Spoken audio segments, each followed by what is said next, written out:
Alright guys, welcome back. Let's have no delays here.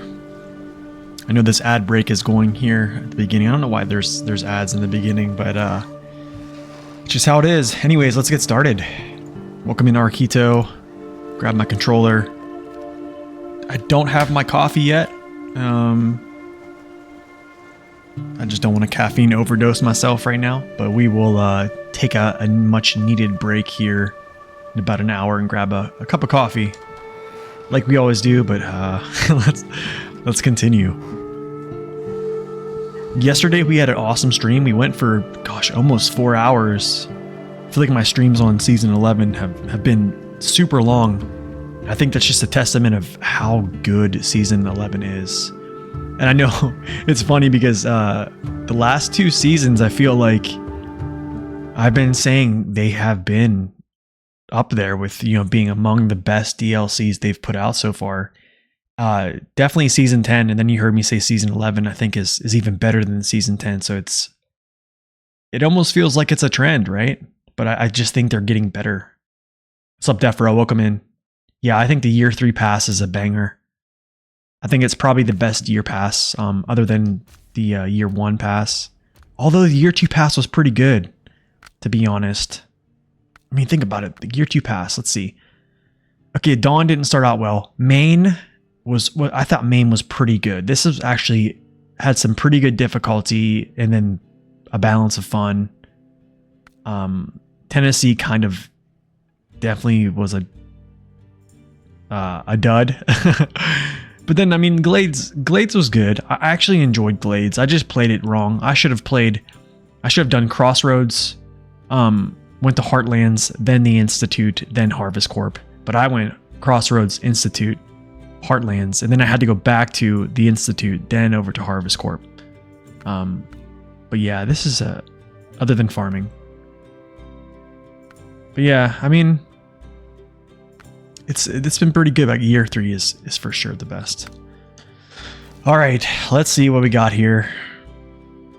I forget where I left off, actually. I know I had the P12 up here. Short logs, wooden planks by 3s. Good morning, Scorpion. Welcome in.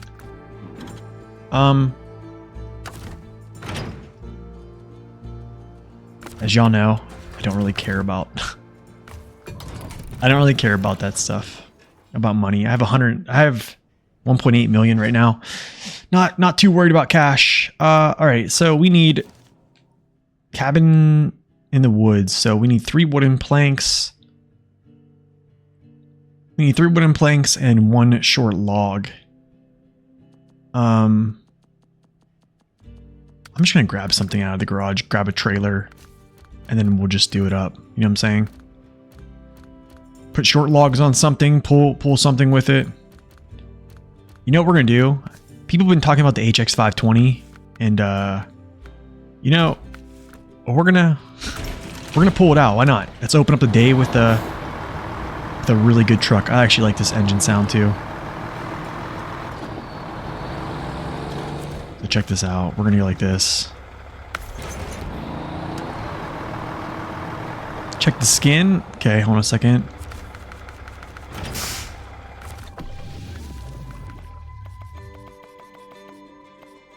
Oh, this is the one I didn't like this either. I mean, if you like it, more power to you. I don't know. I'm honestly, like, I think the pattern colors they put on trucks, I'm starting to like those a good bit. I especially like this blue pattern. I mean, if you like it, more power to you. I don't think it's really my gig. Shorties. Gotta go this way. Probably drop this trailer before I actually head up to grab the short logs. I don't know, some trucks look really good with like solid colors. Others look good with their patterns they have. I think it just depends.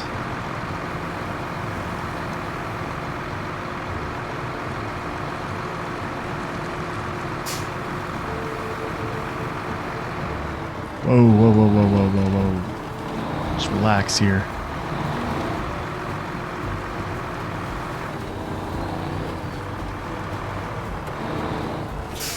The max patterns. Let me look at the max patterns real quick, actually.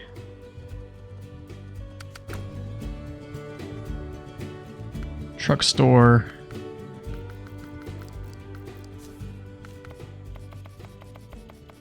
Oh yeah, these are disgusting. You know, I kind of like this one. I think the white, I like this one. The rest, I probably could say I could do without. I mean, here's the thing, man. Let's be real. Like, this is a military truck. So that's honestly, that's why I just keep it default. Like, the olive green just looks amazing on this thing, especially with like the black fender. I mean, gosh, even that, just the gunmetal looks good. Black looks good. White actually looks good too. So, I mean, they all do. Isolated Fear, welcome in. Thank you for that follow.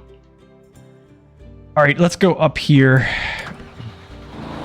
You know what I'm going to do? I'm actually going to go grab this last wooden plank over here because I just want it off my map. I wanted to not get that notification whenever I have to deliver wooden planks anymore, so we're gonna go get it.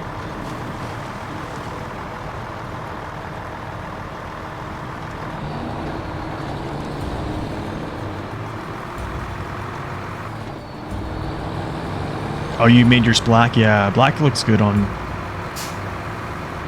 Honestly, like, I see myself choosing white for trucks a lot. I see myself choosing like that dark gray, even black. What is that? So hold on a second here. I think this is, oh, medium planks. Yeah. Okay, so hold on a second. These are all depleted. Medium planks there. Okay, so this is good because now I can just deplete these medium planks.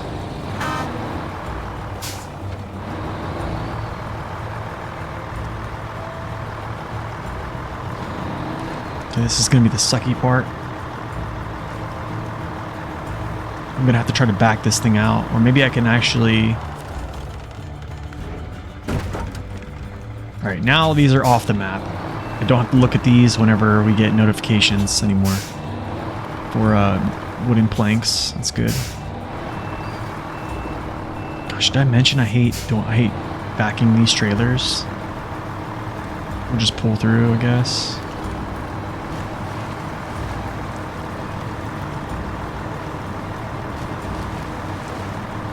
It wasn't too bad. You know what I want to do? I kind of want to look at the hitbox on this truck. I guarantee there's a hitbox around both of these tanks.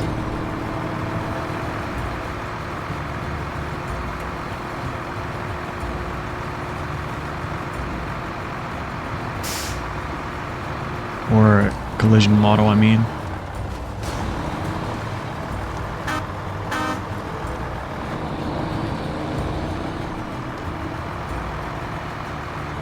Oh, it's my stop. Hold up.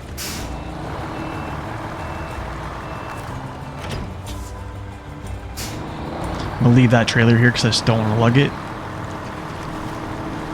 We'll come back for it because we need to go grab 2 more wooden planks from the crafting center. And then just transition up there to the east side.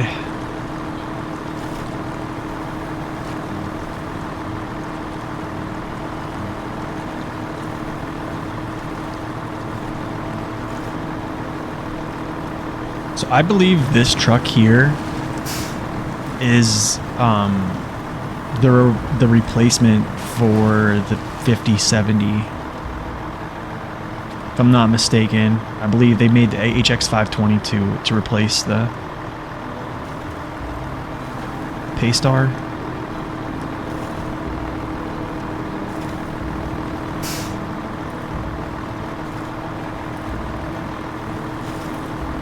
But man, this is a really good looking truck, to be honest. Like, I like the long hood. It's a little bit like modern looking. It almost looks like a white Western Star, but a little bit modern looking. But it still has that old type feel. What's up, Wargamer? Welcome in.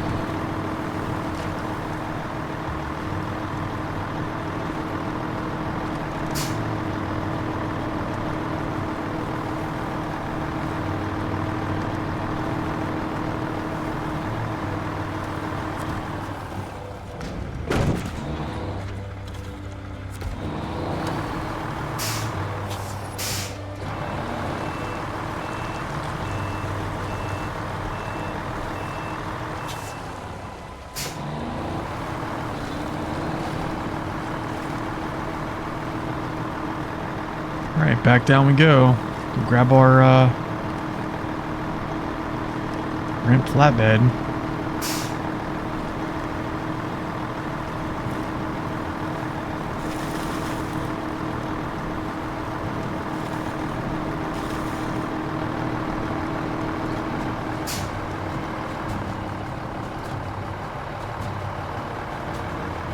I'm doing well, man. How are you?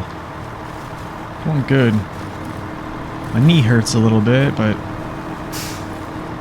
it's all right. We woke up today, so I am thankful. Every day is a gift.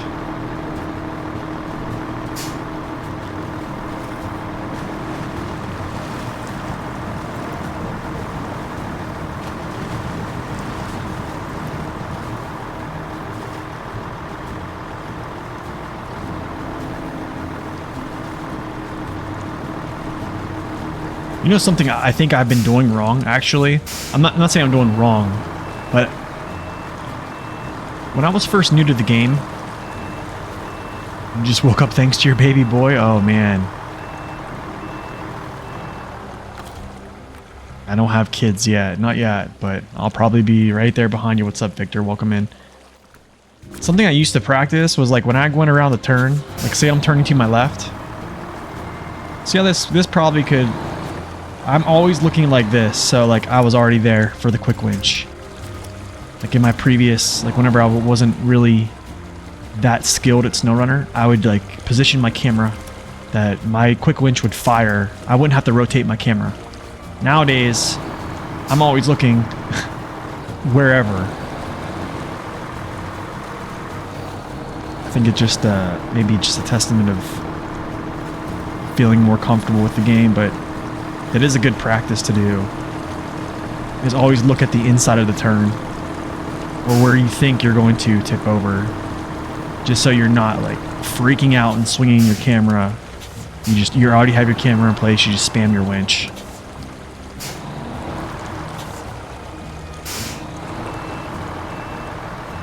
Gosh, this thing looks honestly like this looks really good with this frame. Like it looks it looks really natural. Like. It does. Like, I feel like the short logs look the best. Sometimes a medium log attachment, it just doesn't look good on trucks. It just looks way too big. It just looks way too big.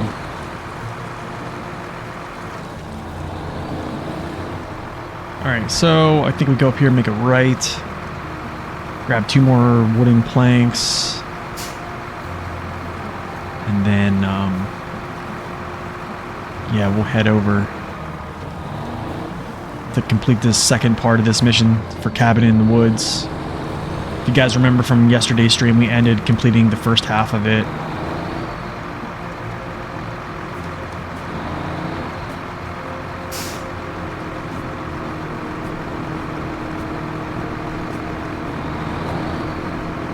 Wow, your daughter is 1 year old and your son is 7 months old? Goodness, man.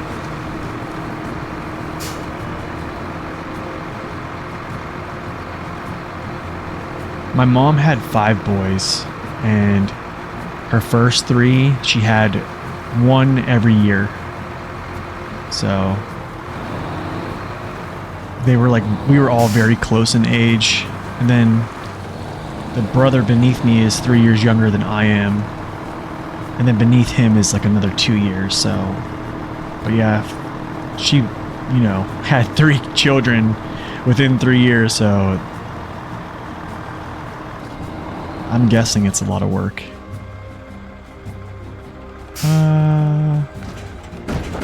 All right.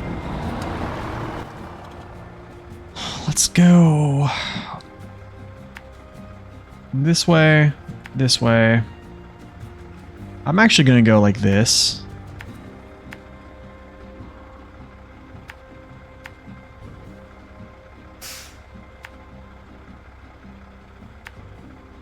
Yeah. Any of my brothers play SnowRunner? No. My oldest brother, I got him to try it out.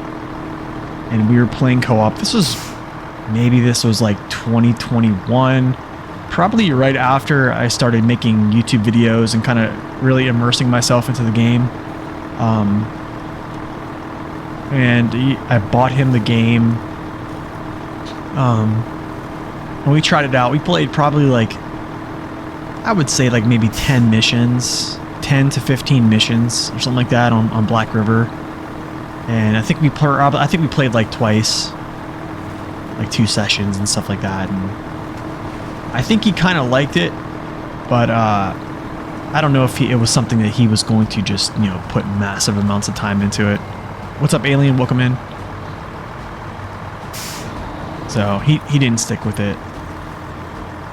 But then I do have a friend who actually lives in my hometown who actually started to enjoy this game. Yo, Pio Trekkin, thank you for that follow. Welcome in.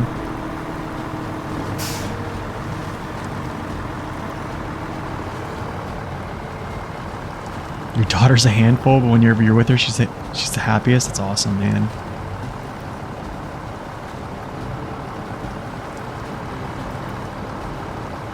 It says children are a gift, man.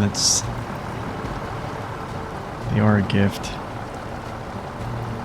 Let's see if I can crawl through this without help. Yeah, my one friend, he started playing recently. I did a couple sessions with him on Black River, just kind of like showing him a little bit, and he does pretty good. I think he's more into like the 4x4s in this game, because I think he wants to like go off-roading, like in real life. So like he's kind of the opposite of me. Like I love this stuff right here. This is like my jam.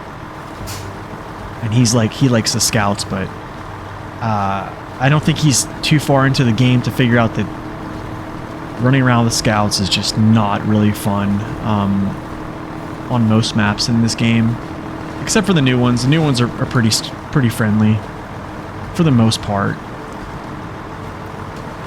Man, I actually like how they did this. There's like 2 ways around this. You could have went that way. I like that they did this.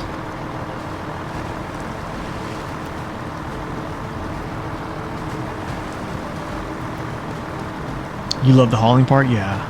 I think the hauling part. Oh, I should have made that right-hand turn, but it's alright. I do like these little triangle things that they created too. I think they started making these in like season... Is it 9? I think season 9 they started doing this. Like when there's a turn, or like instead of making it come out to a T, they basically make this like triangle pattern. And I think it's really good, because if you have a truck that has a very long load, you're not dragging it all over the place to make the turn. Like you just kind of flow into it, you know what I'm saying? It's almost like an exit.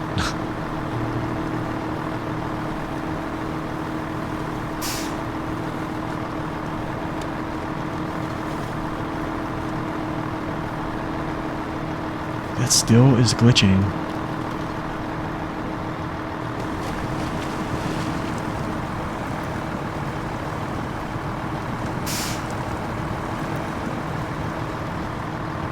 Like here too, I probably could have went that way. You know, one thing about the Ajax 520 is it doesn't turn too sharp. This truck or the CT681, they just don't turn hard. I mean, it's not really that big of a deal to be honest, but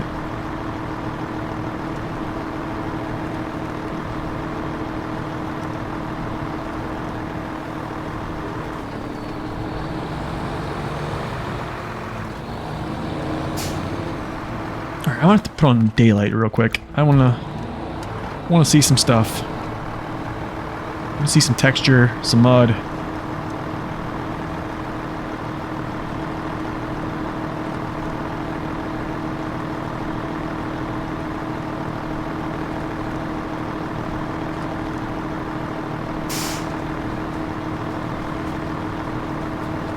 Your wife stays home with the kids while he works. The house is always nice to be home. That's awesome, man. I really wish that I could make enough money to where that would be something in my life, but fortunately it's not. My brother does, though. His wife stays home with his 2 boys, and he works. What's up, Jigsaw?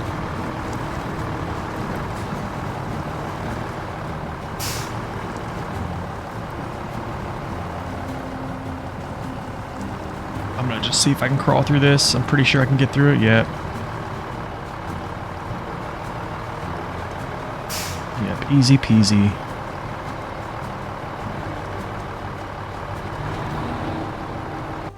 Whoops.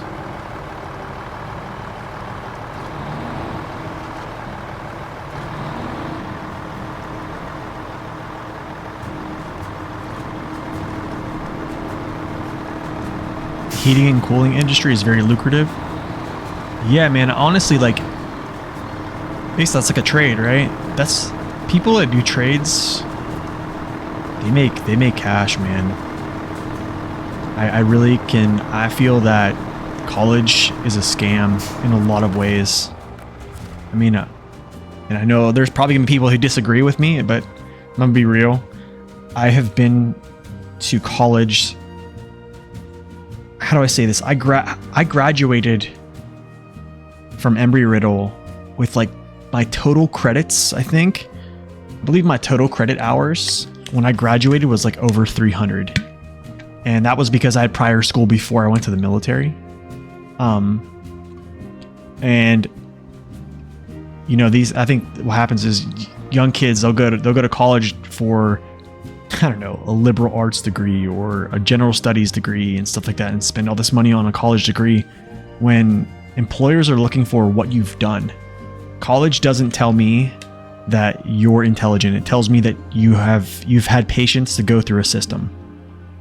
And now, however, there are cases where college is absolutely needed. Like, let's say engineering, nursing, a doctorate degree in medicine, things like that, like things that transfer directly to a single path job. Do you see what I'm saying?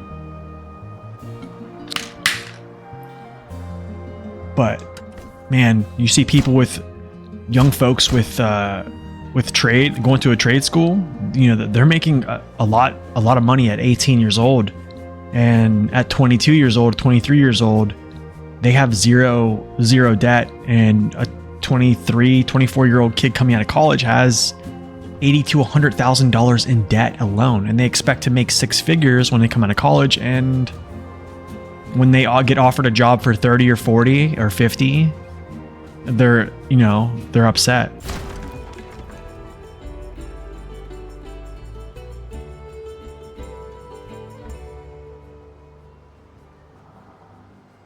That may be how it used to work. That's the world I grew up in nowadays. All the digital, nobody gives a crap what you've done. Only care about what paper says. Yeah, I don't think that is how it actually is. I mean, you could, but the thing is, school nowadays is mostly online because of COVID. And I can tell you that the education has degraded since COVID. Because I was in school when COVID happened. I was actually finishing my last year post-military. Yo, Henry, welcome in. Great job. Our future guest will be thrilled. Okay, whatever. Delete trailer. All right, cool. That's done. Y'all are probably cringing that I'm deleting trailers left and right, huh? Spare parts. You're a professional camp with another 27 years on my belt, and I can get a job for the last 3 years because my papers aren't the latest and the greatest, so my 23 years experience doesn't mean jack. Man, that's kind of crazy to me. Consumables. I wonder if I should just knock this out. So 2, 3, 4, 5, 6. I could probably knock this out.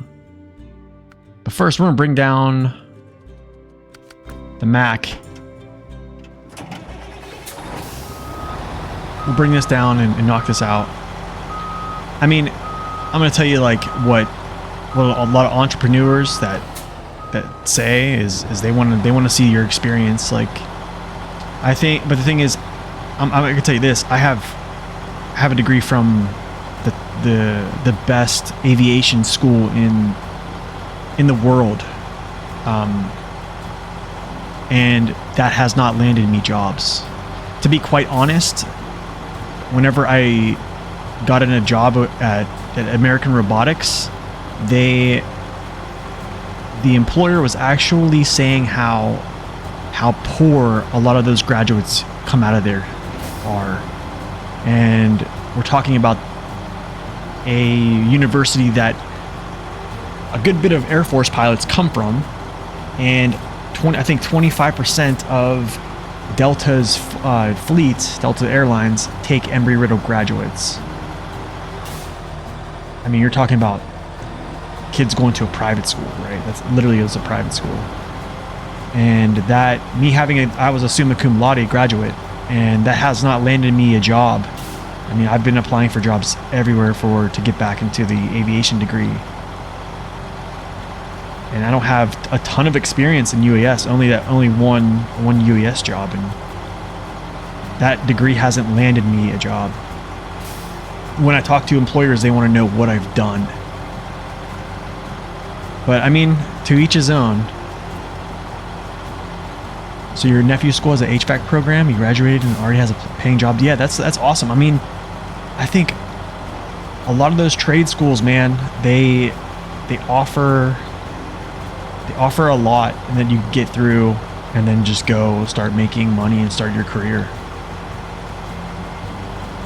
But I mean, there's also multiple factors that I'm probably missing. So, and each case is unique in its own as well.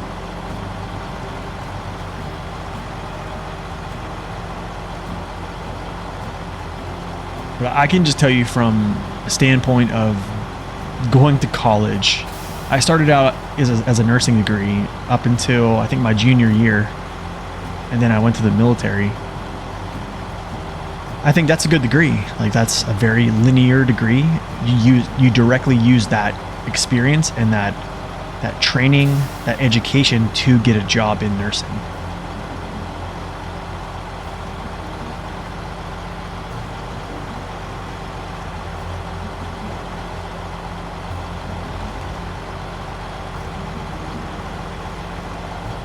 What determined me to join the military? I ran out of money. I ran out of money. I didn't really know what to do with my life at a certain point. Ran out of money for college. My brother, my father, and my grandmother passed away within, I think, a few years' time. I failed one class when I was in the nursing program. They dismissed me from the program. I tried to get back in, and I stayed in school taking medical classes and just science classes to keep my my education with that, so I didn't like just lose all my knowledge. And then I reapplied for the program. They denied me, and then I decided I was going to the military. I was like, I'll just sign up. And being afraid of heights, somehow they put me in a flying job, and it's funny how God does that. So yeah, I went and became a loadmaster for 6 years. I got to live in Hawaii for 5. And then after that, I wanted to go be a manned pilot, which is so weird, right? Going from a nursing major, because I vowed to, you know, complete my education. And yeah. It's crazy how I went from I was going to finish my nursing degree to becoming a manned pilot.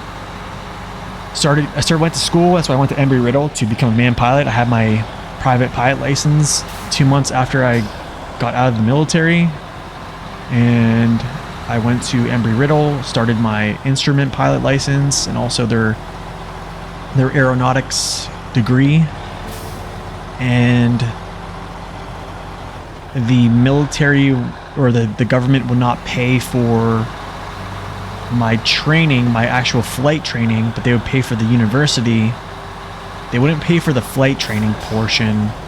And I already at this point was like $80,000 in debt. So I started a little bit on instrument, and just because of money, once again, I said, I'm not going to do that. So I switched over and started doing unmanned aircraft systems, which is like drones.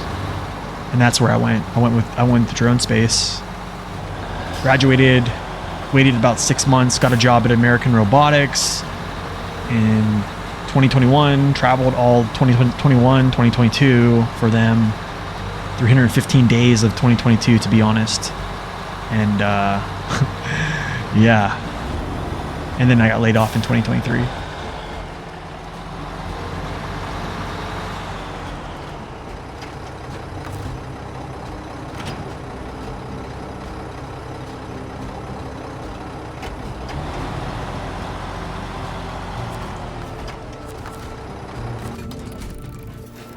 You trust someone who has a PhD than a lackey off the street? I'll be honest with you, a lot of those master's degrees that people get is just online work where you're just writing papers. But as a PhD, as like a doctor, like actually hands-on, you know, learning that stuff is different. Totally different. I mean, it was awesome. It definitely is awesome. I actually just bought myself a DJI 4 Mini. Because I actually started my own business where I'm gonna try to do some like real estate imagery and stuff like that. So haven't really got that going to the fullest, but that's gonna kind of ramp up here shortly.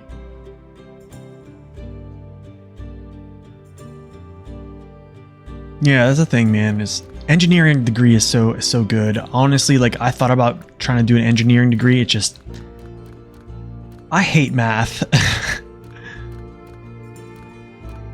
I remember at Embry-Riddle, I forget what math class was the last one I needed to take for the aeronautics degree, and I didn't struggle by any means.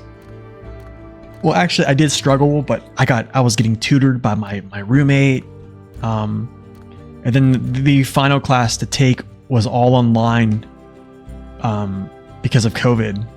And, you know, I'm sitting in my apartment, you know, going through this math class, trying to figure out this stuff by myself. And it was just terrible, man. It was terrible. Off-road, yes, yes.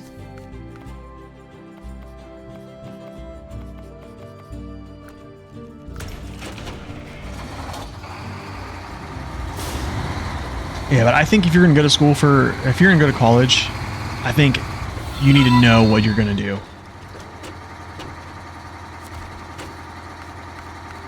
Like I wouldn't just go to college. Here's the thing, like I wouldn't just go to college with like I'm gonna go to college, because I think it's more of a, I think what happens is like it's more of a prestigious thing where parents like to say, oh my son is going here, he's going to Ohio State, he's going here. But it's like, no, like what does your kid want to do? What if they want to go into like HVAC or plumbing or something like that? Like that, those are also things I think you can be proud of. But I think in society nowadays, it's like everyone thinks like, oh, they can brag if their kid's going somewhere prestigious. Like, is that really what matters in life? Like where you go to college? You want to go to the military, but they deny because You were not tall enough? You're about 5'7"? Really? Because I know 2 pilots right now that are in the military that were 5'1" and 5'2", and they got waivers to fly. And they both still fly. I actually flew with both of them. All right, so check this out. But that could be just because it's a different service or different time as well. Wooden planks, medium logs. Oh, goodness.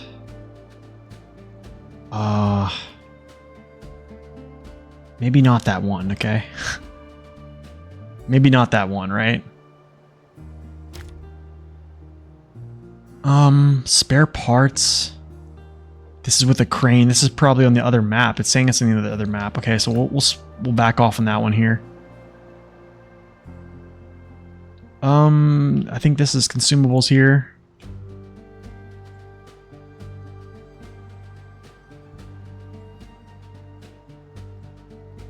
Yo, what's up, General? Welcome in. I guess we'll do this. What do you guys think? We'll knock this out. This one looks like it's gonna be quick. Let's do this one. I kind of want to get something like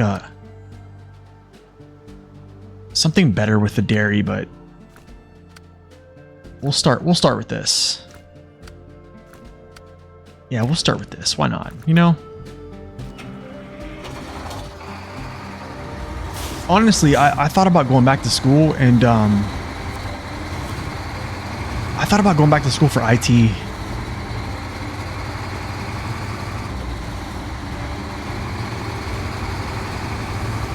Just have a background in UAS and then IT. Yes, yeah, my name is Nathan. Yeah.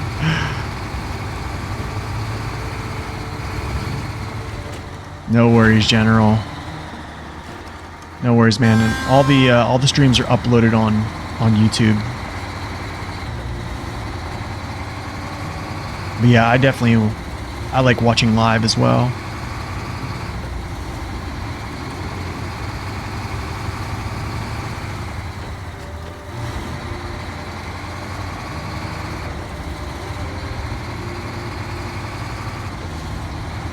Okay, so I'm not going to be able to pick up all of these. I'm going to have to come back. Because I don't have a crane to like pin them down because there's 6 right now. So I'm going to have to come back.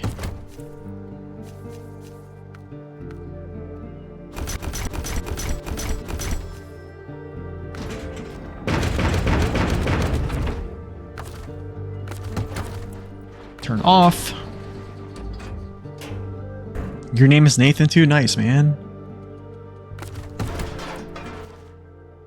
Wait, hold on. Wargamer. Do you follow my YouTube?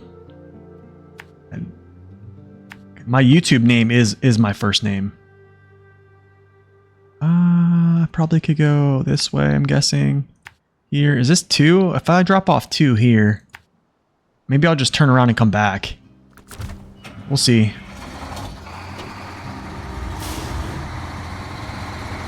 Crazy thing is, like, I think when I was creating my YouTube, I didn't really think about like putting an alias or kind of like a gamer tag, a gamer name. And I think after the fact, I was like, well, people already know me by that. After a certain point, I was like, I'll just leave it. So I just kind of left it.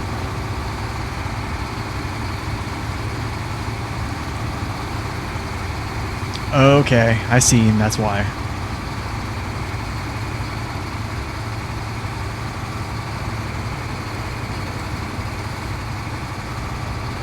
But yeah, my YouTube name is basically my name.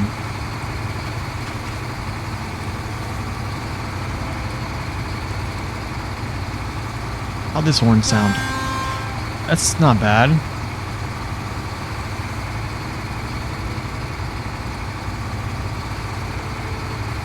You know what we're gonna do, guys? As soon as I drop this off, I'm gonna turn around, grab another consumable, and then actually this is the farthest farther this up, because I think all the other places to drop off are actually by the garage area.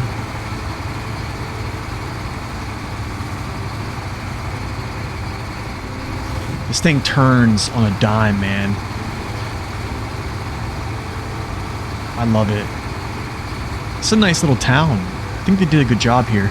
I know there were some folks really complaining about the how there was like English language signs and stuff like that in Scandinavia, and some folks are upset about that. And, I mean, I commend you for your attention to detail. And I can see how that matters, and I'm not trying to dismiss it as it doesn't matter. But, I mean, yeah, they do have a point. Sabre probably could have put some different type of architecture in here and signs to make it feel a little bit more like the place where it's at. But, I mean, for me, I guess it doesn't matter too much. This truck is way more awesome in real life, I bet, man. This is one of my favorites. I love this thing. You do now? Nice. Thanks, man. All right, I'm going back to get one more consumable, and then we just deliver the rest to these locations.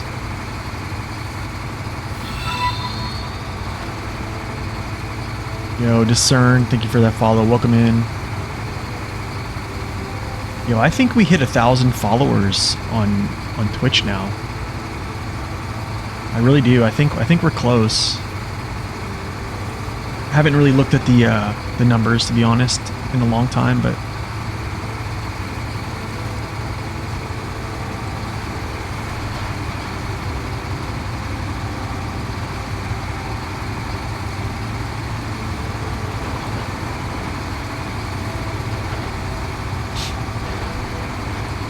yeah, I'm sorry, no. Appreciate that, General. Here we go. That's what's nice having a moderator. I was gonna do that.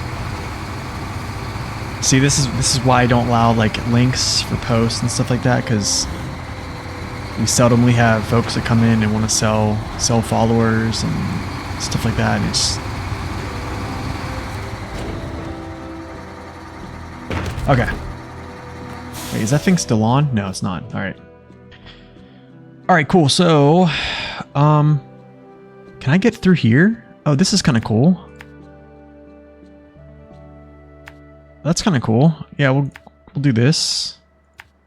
I like that.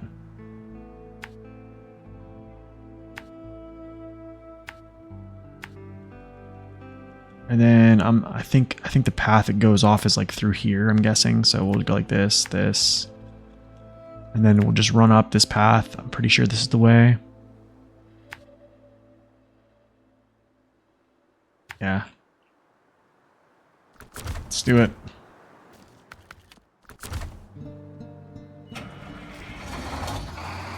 Oh yeah, I do see that.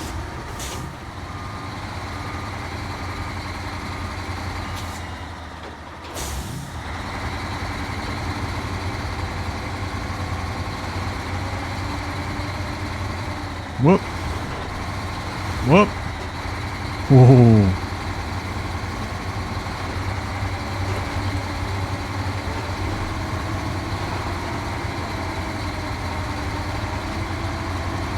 Yo, this is okay. So this is like what I was saying the other day about the Mac. I kind of wish it had a switchable all-wheel drive. For me, I'm gonna be honest. I think it's either make everything all switchable. I don't know. I think just for the sake of fuel savings and for the sake of just transferring power to, 3 axles on your back, I think is huge beneficial. I think with the Mac that would give you so much more range. Because essentially I can just do this and I still have diff lock on, and I'm not incurring the all-wheel drive penalty, of which I think is like 40% or something like that with the off-road gearbox. Chain this with the cellulose delivery. Let's see where the cellulose delivery is. Cellulose. It's probably in another contract area. Let's look. Movie star. It's probably this one. No? I just saw the cellulose. Wait, did I think I already did the cellulose. Wait, did I want to see I've done that. Just let me look one more time. Oh man, always on diff is so fun. It is. I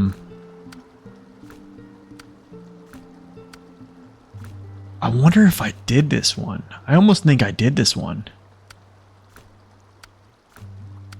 These are locked. These are locked. I think I did the cellulose. Yeah, I'm pretty sure I did the cellulose one. 1 second. Let me check again. I have to check this. That goes to by the lake. That goes to by the lake. This area, this is by the lake as well because there's not notifying on here. Water, garbage.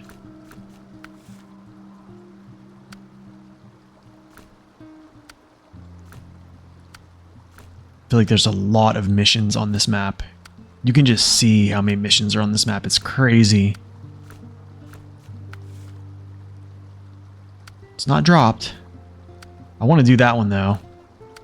Just need a crane, which I don't have right now. Or I would have probably chained that one. Yeah, I think I would have chained this one right here.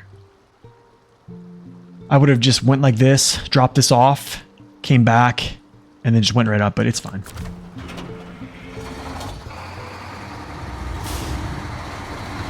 Yeah, always on diff is a rarity.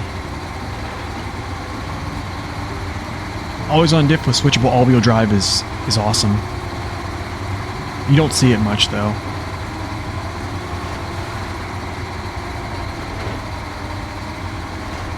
I think I think switchable all-wheel drive is just nice, especially when you're running out of fuel and you need to try to get somewhere without running out. And if you have all-wheel drive on and you have an all-wheel drive penalty per the gearbox you have, yeah, it's not good. But I mean, pretty sure the Advanced Special has a very low all-wheel drive penalty. Some don't. Some actually have 0.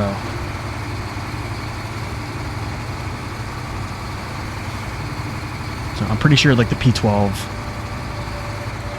Cellulose is a task. I think I've done all the tasks. Yeah, they're completed. I've done them. Yeah, tasks are completed.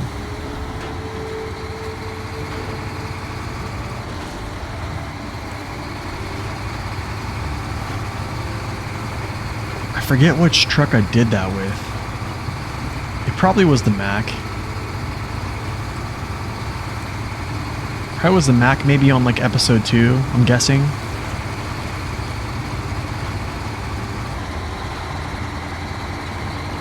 The off-road gearbox has the higher penalty, yes. However, in my experience, the high-range gearbox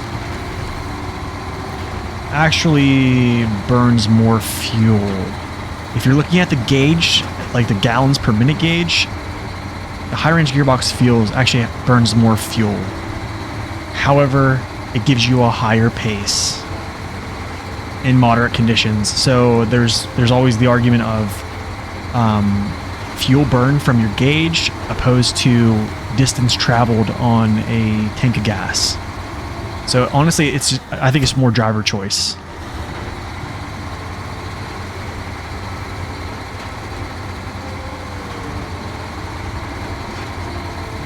Yeah, the P12 has it, which is really nice.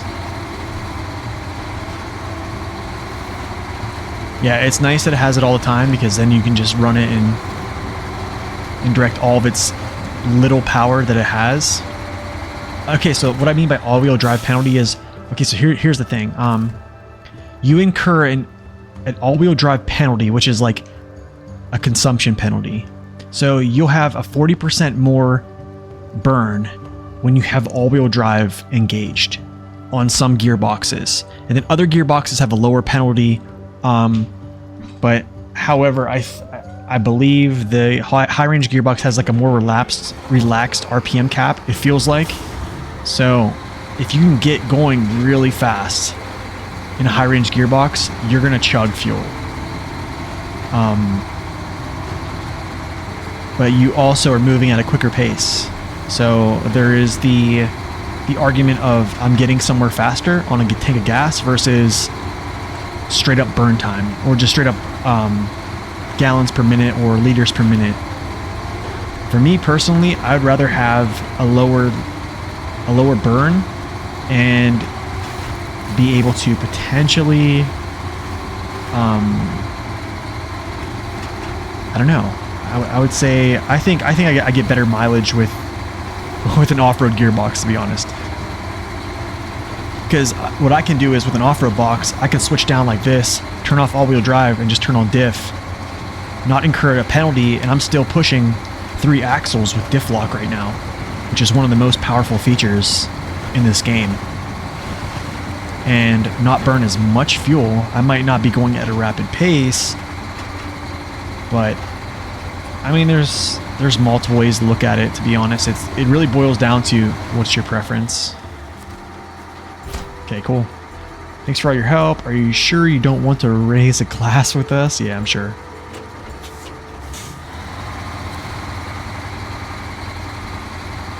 I thought it was good. I mean, it had some struggles, but I don't think it was anything that was too crazy. I mean, I think for the normal player who just wants to just crush the game, I think they would probably get annoyed with it. Me, I liked it. I think the multi-purpose add-on is a good add-on for the P12. It just it's gonna struggle. If you're okay with it struggling a little bit, then I think it's a good attachment. The multi-purpose for the Dan is probably the best add-on they could put out currently. I think that's the best fit, because the Dan was weighted so heavily in the front already that it's like a popsicle. Think of the Dan as a popsicle. Its front end weighs so much more than its frame does for some reason. Okay, so on my review, I talked about how you counter that is, and also it has a big nose, so you don't want to slam your nose into everything. So to counter that, you add weight to its rear axles via a low saddle, right, and load it up. It has an independent suspension, and it's pretty soft, so it's going to compress a lot, which is what you're seeing right now with the multi-purpose add-on. However, it's lifting up the front end to where you're not slamming your nose into things, and even more so when you have the active suspension in the lifted position. And also, the Dan's power is so good that it doesn't really affect it too much. And its balance holds up pretty well.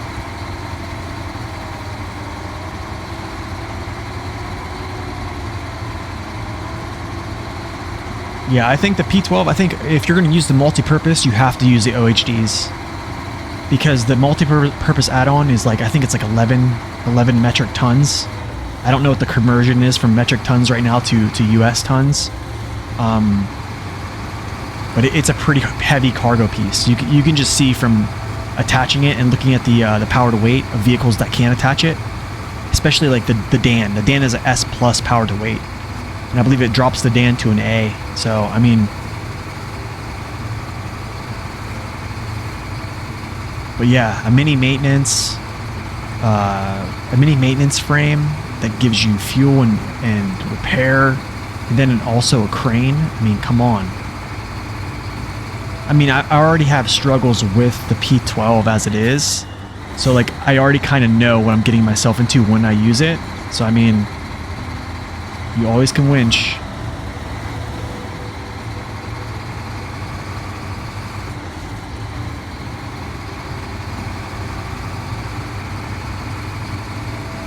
But yeah, I think the Dan is really good. I haven't really tested the 73210 out with it yet, but I'm guessing it's gonna be great.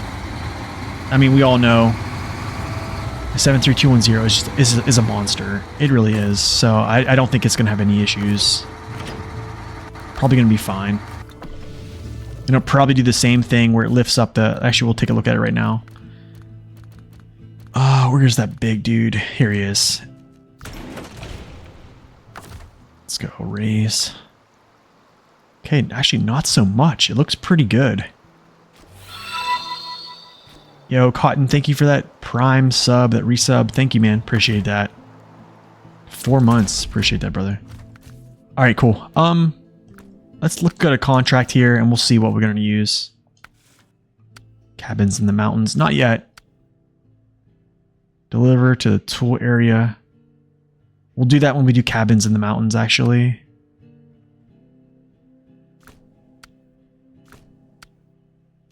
We're going to do this. Drop cargo. Maybe we'll transition from drop cargo to delivering this to the top. You know what we're going to do? Against all wise judgment, I'm going to pull out something here.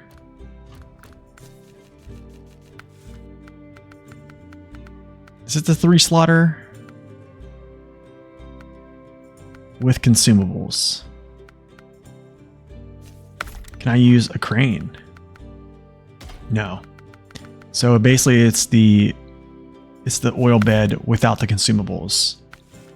Ah, okay, whatever, we'll do that. I don't know how I like this, but to fix the roads properly, yes, that would be great, huh? Here's another truck that has always on diff. How, if you guys didn't know, on the PTS, this always on diff was exactly like the... Which truck is it? It's the Apache. When you turn off all-wheel drive, only the front axles are powered. This was the case on the PTS when this thing first dropped, and then they moved it back. So huge buff. We did the cabins in the woods. Yeah, for the yeah, that's right. All right, hold on. Let me see where I gotta go. So I gotta get up there. Okay, so here. All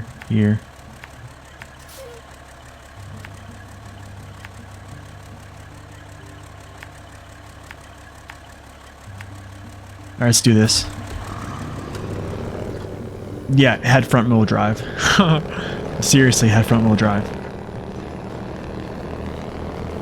So this was that basically the custom add-on. I don't like how the back is dropped so low. I don't like that. We're gonna see. Yo, thank you for that lurk. Appreciate that, brother. Thank you for stopping in too.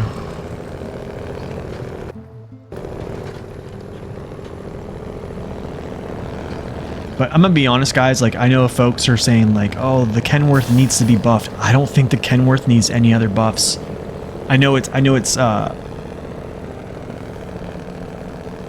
Its collision model is still kind of, I don't want to say scuffed. I would say more realistic than most models that are in the game.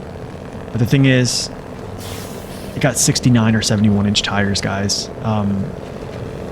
The buffs it got on the PTS were quite a bit. And still, it is a monster on every region you can possibly imagine. I think its torque is 265. I believe it's 265. Yeah, the sound is good, right? I don't think there's anything special about it. I'm wondering if this is going to catch on the back in deep conditions. That is something I need to keep my eye on. I need to get some more information about this, because if this back of this bed catches on terrain, that's kind of a no-go for me. I'd rather just use the sideboard bed, but I want to do this just because, just to try it out. But yeah, I don't like how it sags too low. It's like really low. However, it might not be as low as the collision model. So if that's the case, if it's not as low as the collision model, then you're okay. Because if your collision model catches, you're already stuck.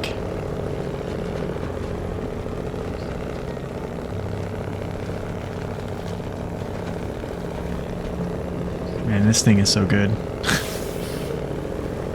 This is like easy mode driving right now. Stick it in high and just let it ride. I wonder if I can...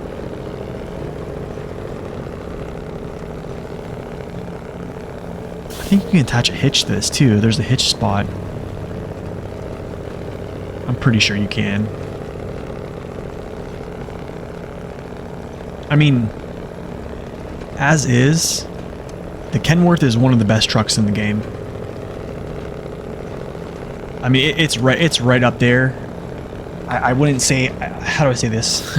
Depending on who you are, there are 3 trucks in this game right now that are just super, okay? 605R, the 612H, and the Kenworth.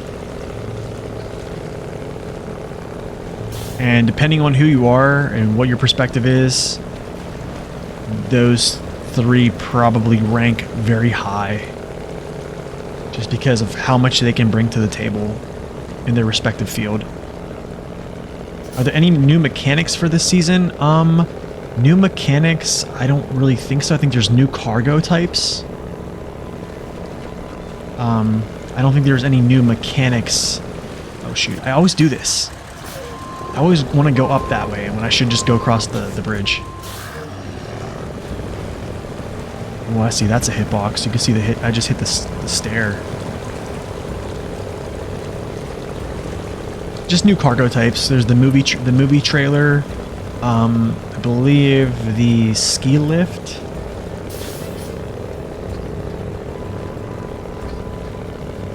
But we'll be getting to those later.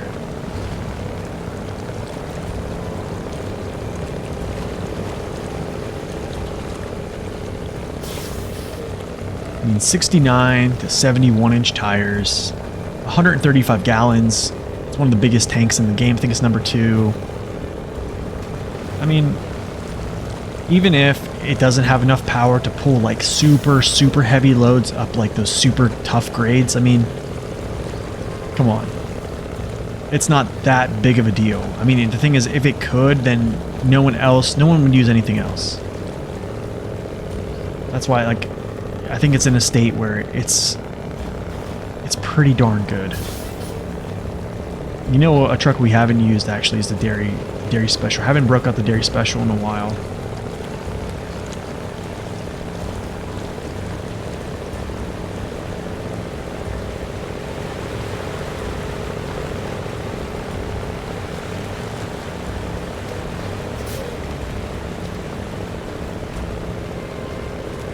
Yeah, just high gear right through broken ice. Does not care.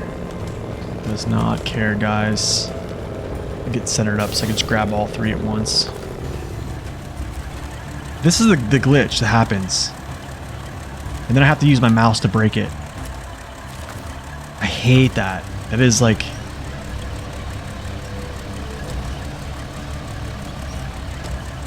kind of annoying.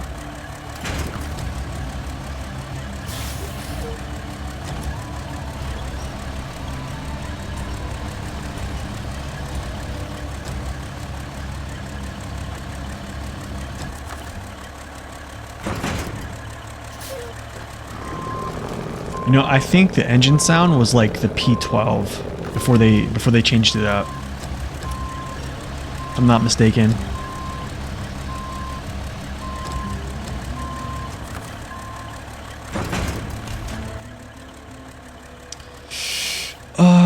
Okay.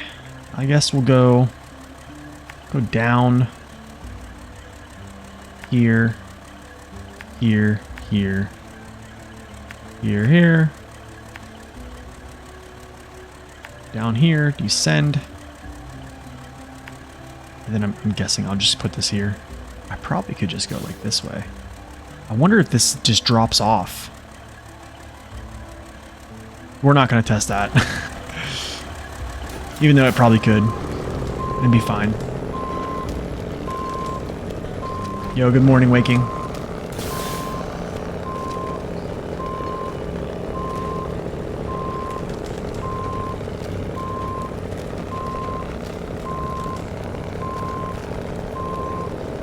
But I mean, if you think about it, anyone that does a all-American like hard mode right now, I mean, your contingency plan is the Kenworth. I can if you want me to. Do we know if season 12 is the last one? I'm not sure. I'm not sure.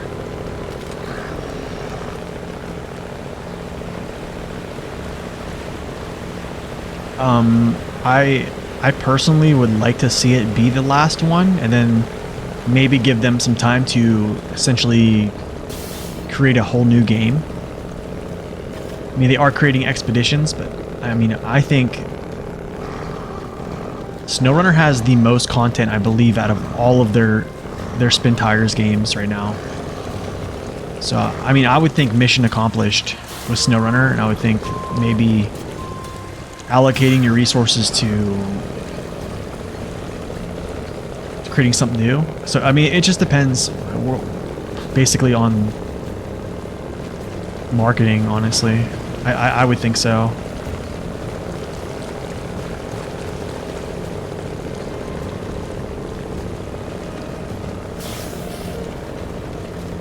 Nice, man.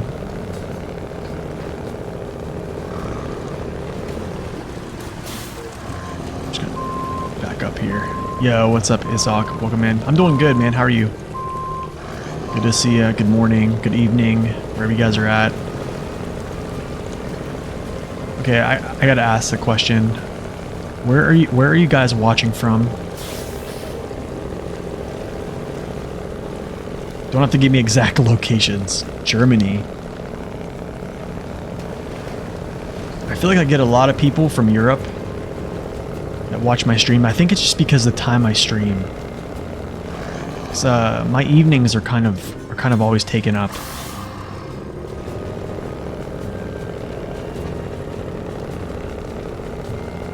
Can I make this turn? No.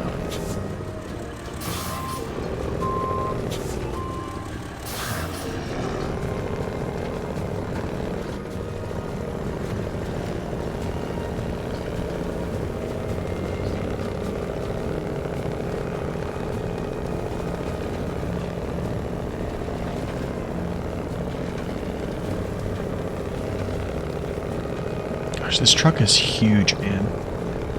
PA, nice, man. I was actually born in Pennsylvania.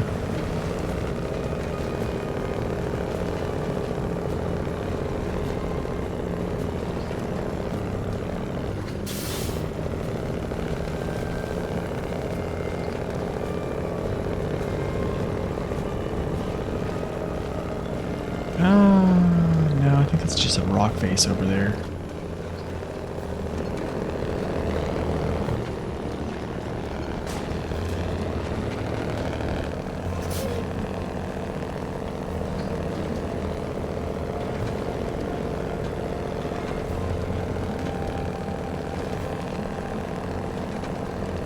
This thing's just cruising. Man, I really feel like we're gonna be on this map for a while, and then the second map is not gonna have as much. Almost like season 10.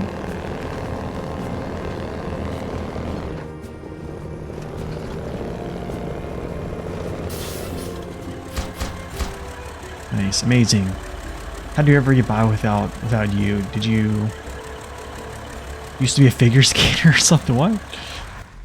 All right.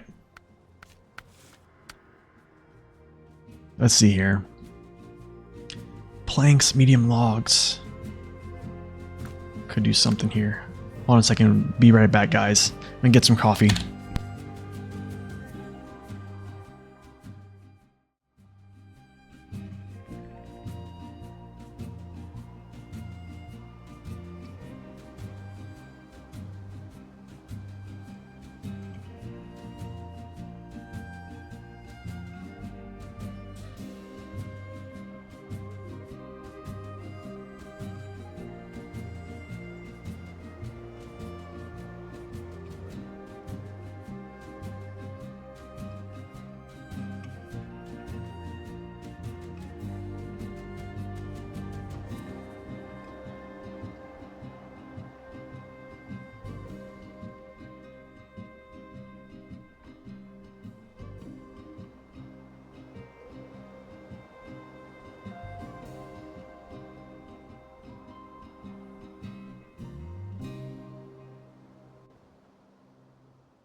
Okay.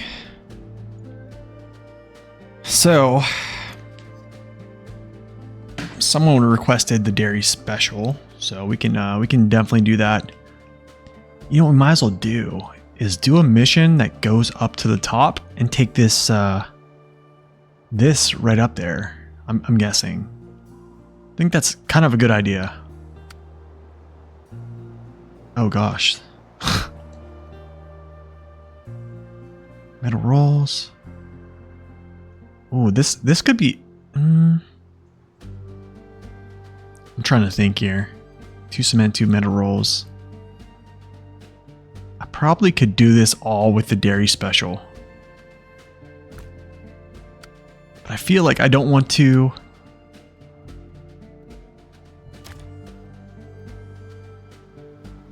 I'm trying to think. I'm trying to think here. I'm trying to think if I should just use the dairy special.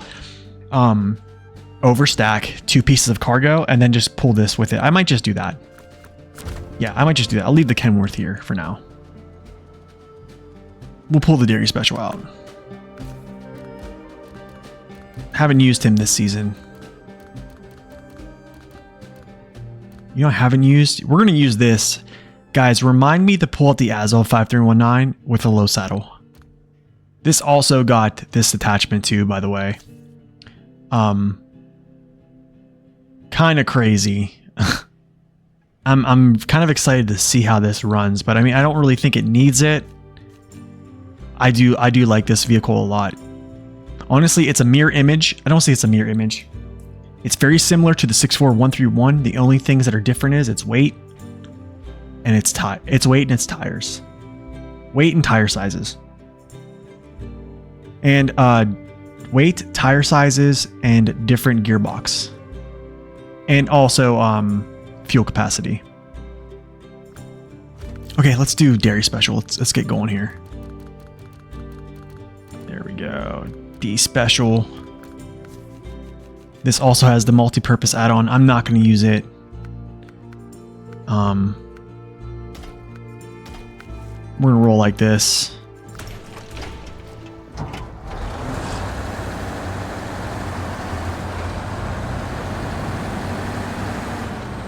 I think that the best way to use the 5319 is going to be with that trailer sitting right in front of me. That's the best way to use it. Okay, so cement. All right, so I guess we go over here and grab some cement first. Or actually, I got an idea. I got a better idea. I'll bring the cement to me. Got an old GMC right here.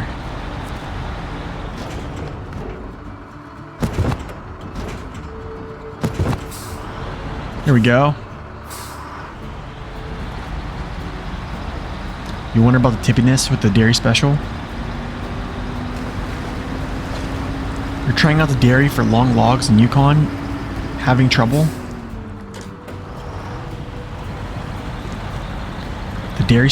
Which dairy? This dairy special or the dairy 4520?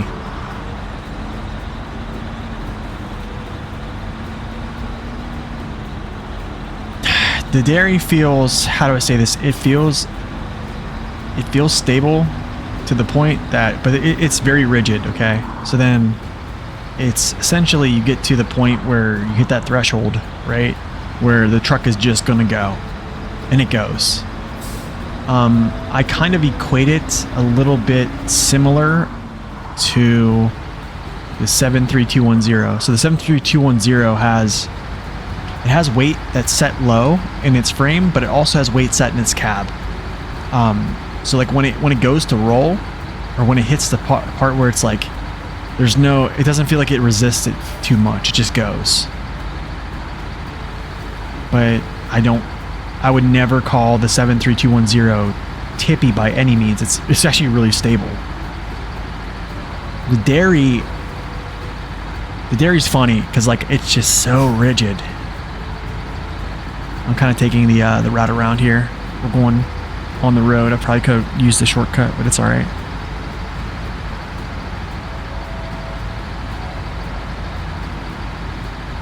But yeah, I mean, I think the dairy probably feels a little bit more tippy with heavy add-ons, because it just doesn't have a lot of flex.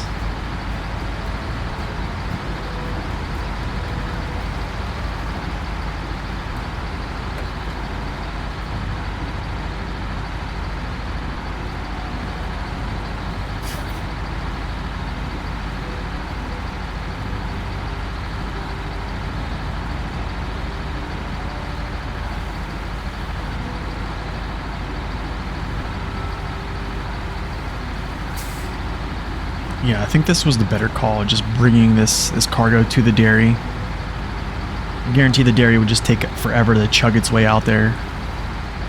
I can just quickly just bring it over real quick.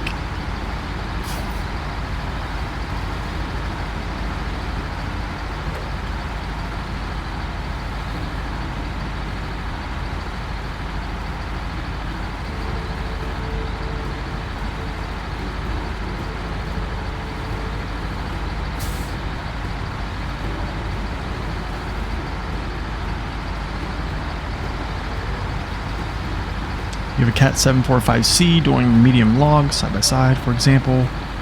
Over crossings, you can't see the underwater rocks. You almost tipped with the dairy. Yeah, that's the thing.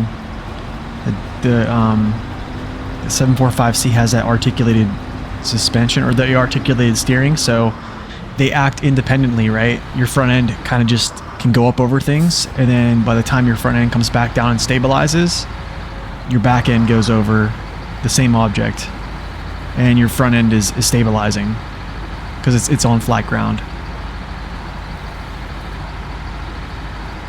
Yeah, I know, it is funny.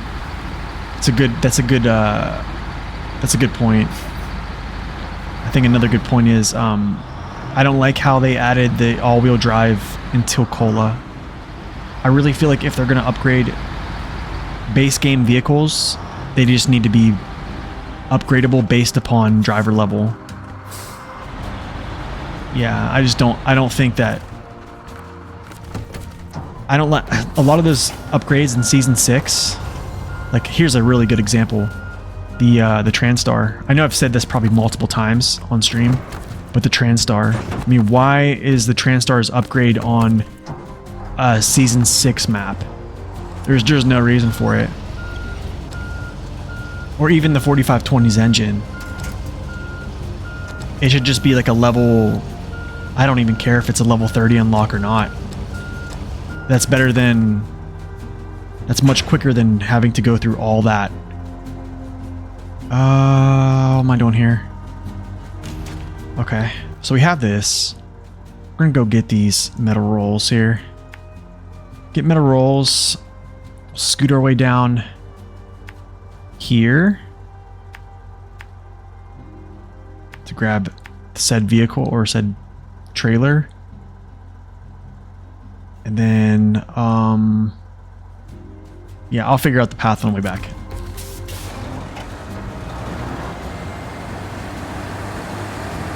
I think what I'm going to do is I'm actually going to put the oh it's in the, that sucks. Gonna have to mess with that again.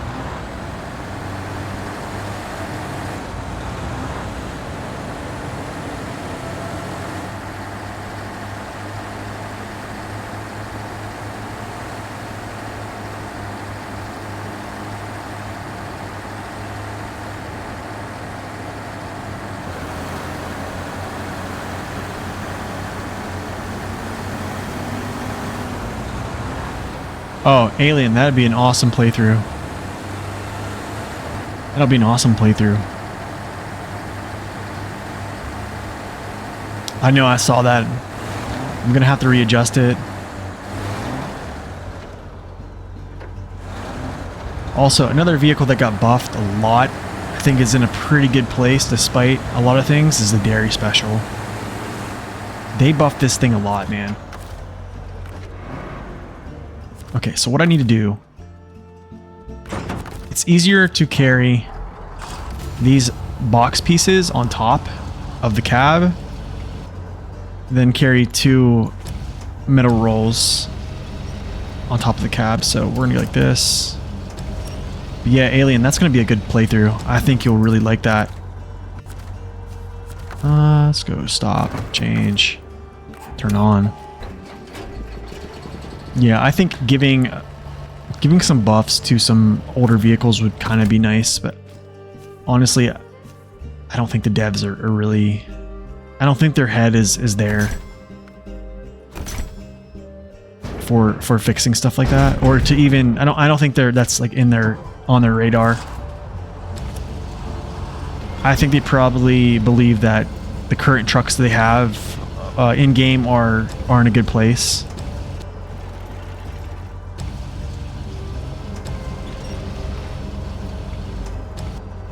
I don't know. I don't see how. I would love to talk with them. Honestly, I would love to have a conversation.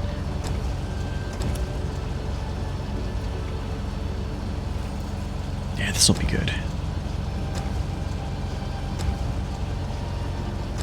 See, like in cases like this, it's like, do I use the multi-purpose add-on for this or not?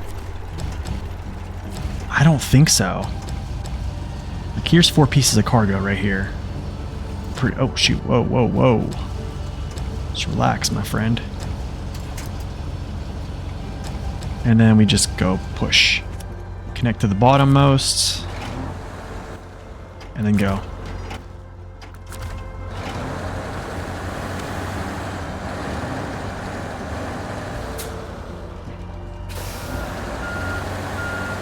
Yeah, I think that's true. I think a bigger engine for the White Western Star, the Paystar 5070 would be really nice. Is what a glitch. Oh yeah, that's just the camera. It was the camera because I was pinned up against the building, and then, yeah.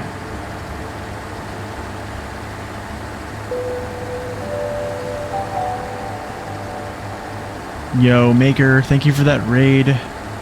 Welcome in, Raiders. What is going on? Maker, how was your stream, and what were you streaming?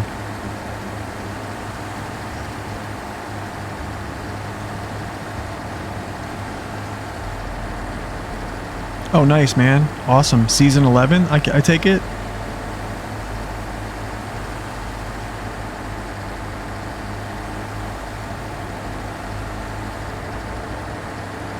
Scouts only hard mode, playing through season 11. Wow. Nice, man. Wait, how are you gonna deal with the saddle? With the movie trailer and such?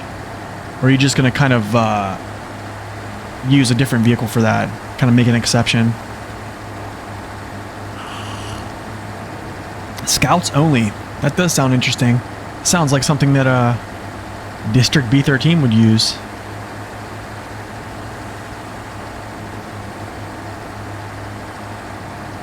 Speaking of District, I haven't seen him around in a long time.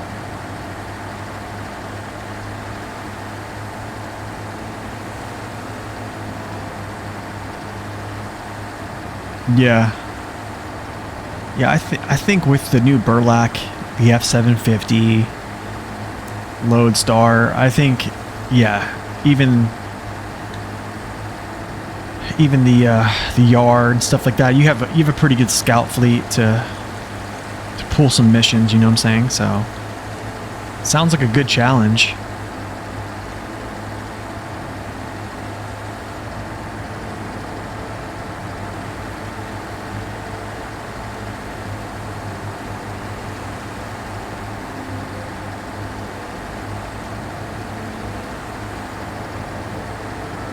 Things like logging are out of the question. Yeah, that's another one. It's logging and the special mission trailers. That's the only thing.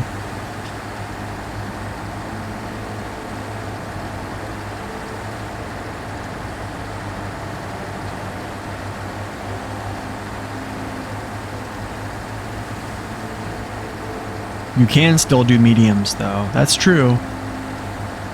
But that'd be awesome if there was a short log trailer then, you know what I'm saying? For the Burlak or even for the F750.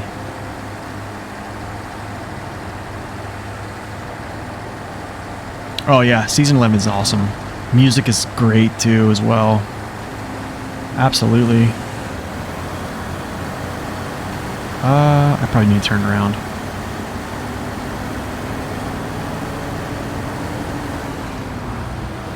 Yo, what's up, Gotchan? It's going good, man. We're just using some different vehicles, knocking out some contracts. It's been good.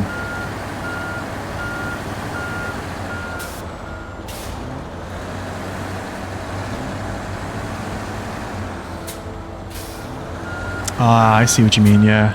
I see what you mean.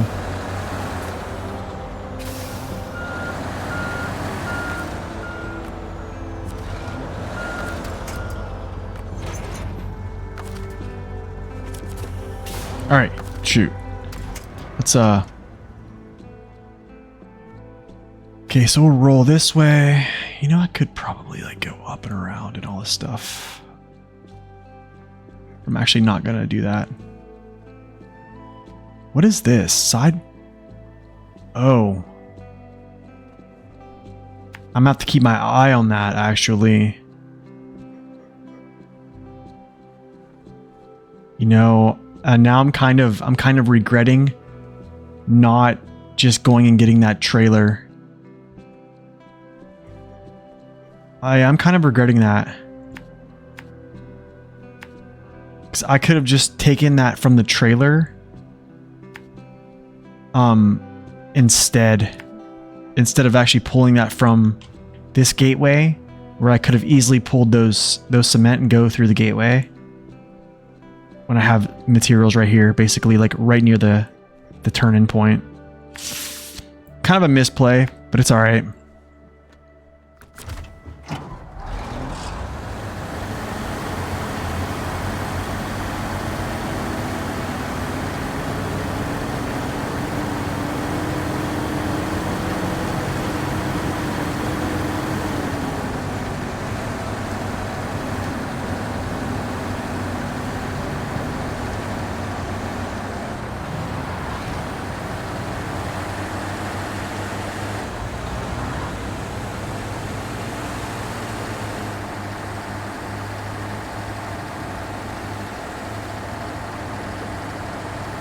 Oh, that's kind of cool. The sign's like lit up.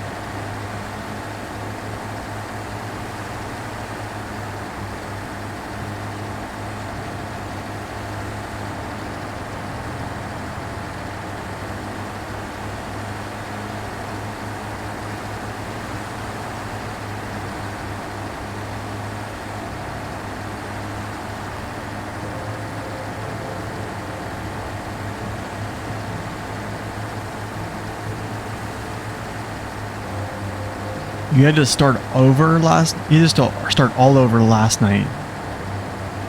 Wait, why?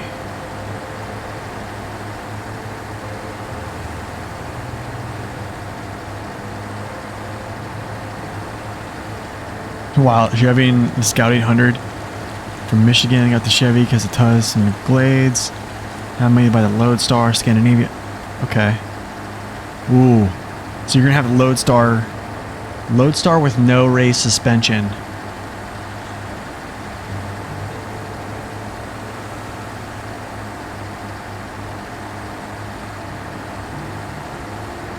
No, they didn't buff it. The Voron AE is just a monster. That's why I put in it's literally S tier on my tier list. It's just it's an off-road monster.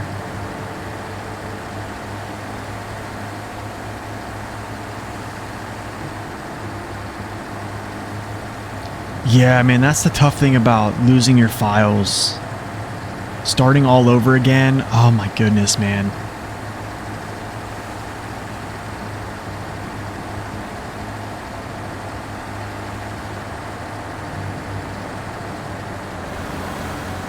It's true, you could do the task with the Burlak. Let's see if he'll stay in auto.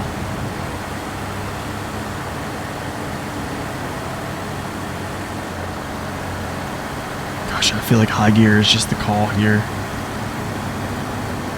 It's sad, but it's true.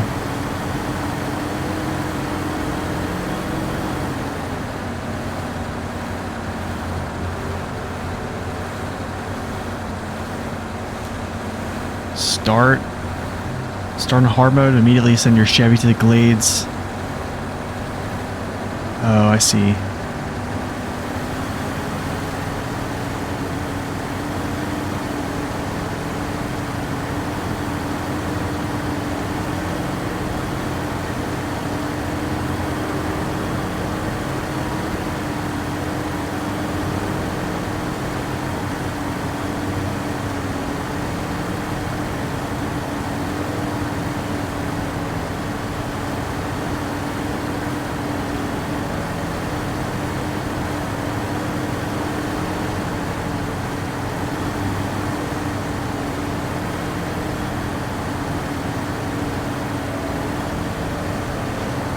An 800-hour adventure? Yeah, essentially.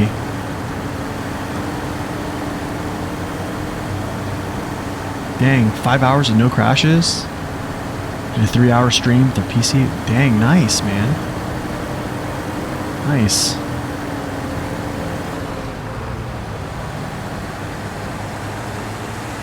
Here's this. Actually, I might do something here. I know where this goes. This goes to the top of the mountain. We're going up that way. So we're just gonna take this. This goes to the top.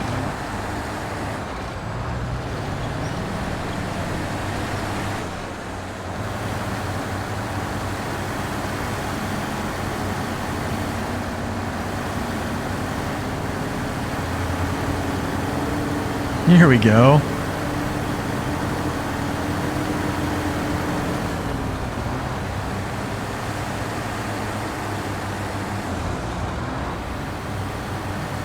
See, like, high gear just feels so much better in this truck. Like, leaving auto is just not doesn't feel good at all. It's either low plus or high.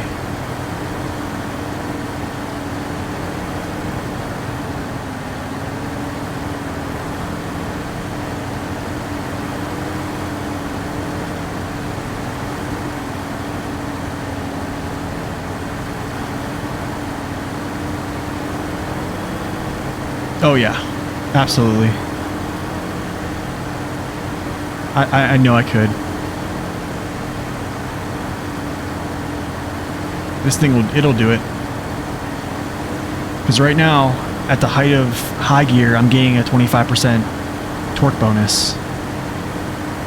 If I can keep the velocity up.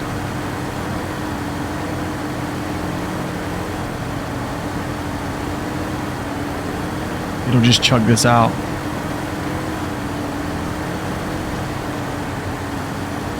Easy work right now.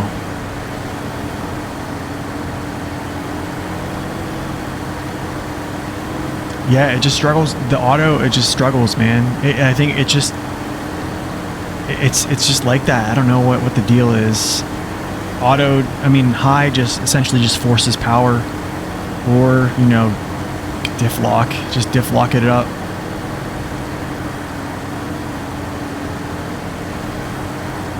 Ooh, did it give it to me? It gave me it. Do I have to leave it here, or can I take it? Anyways, I need to readjust.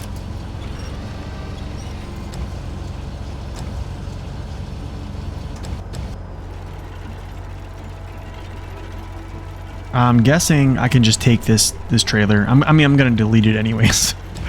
I'm not gonna take it back for money. Don't really care.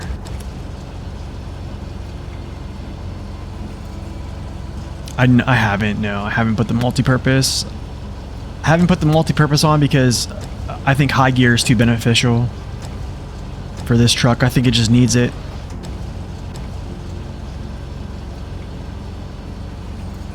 Yeah, for sure. We'll refuel. We will refuel. But we're going to take this to the top.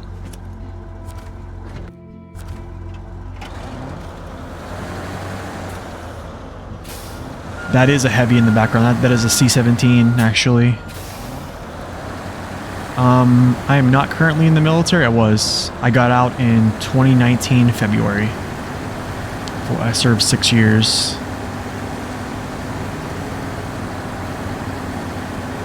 You know what? Hopefully that trailer doesn't clip this tree.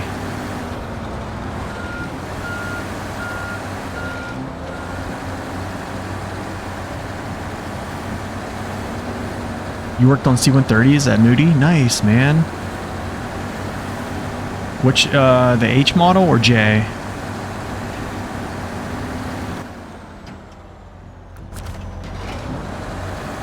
Okay, I need to actually set this point because I need to bypass this trailer here. Bypass, bypass. Drop this off, and then we drop off the trailer at the top, which is part of another mission. So, yeah, there will be 2 missions done here.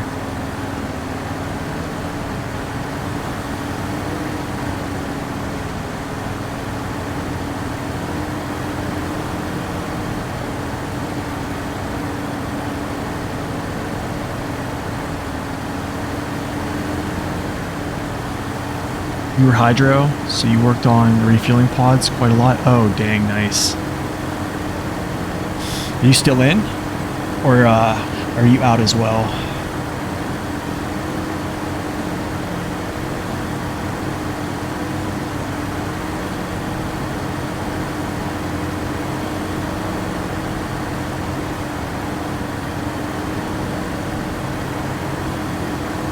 You did 2007 to 2011?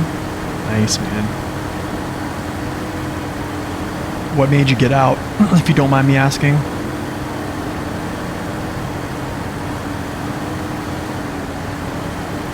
To be honest, this thing is not pulling that terrible of consumption right now. I mean, I've seen worse with smaller trucks.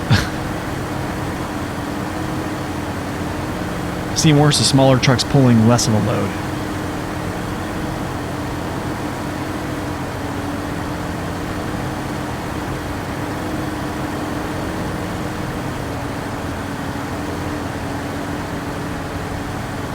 And you know, it'd actually be really cool if this slope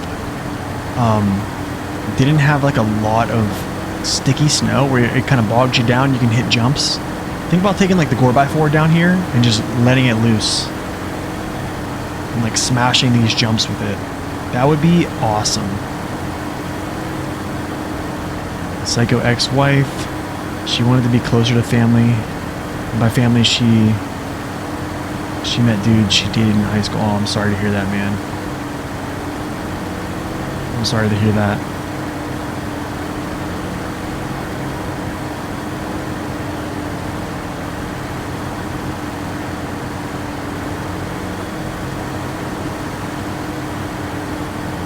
That is probably a terrible thing to go through.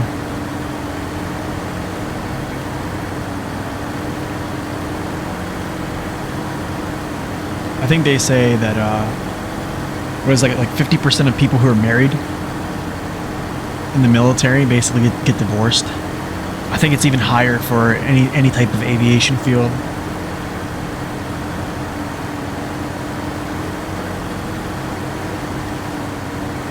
I know the highway is, I think it's really nice. Should I just deflock this? I mean,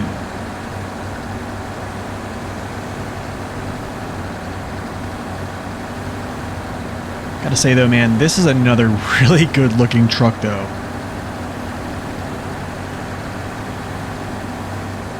One of my favorites.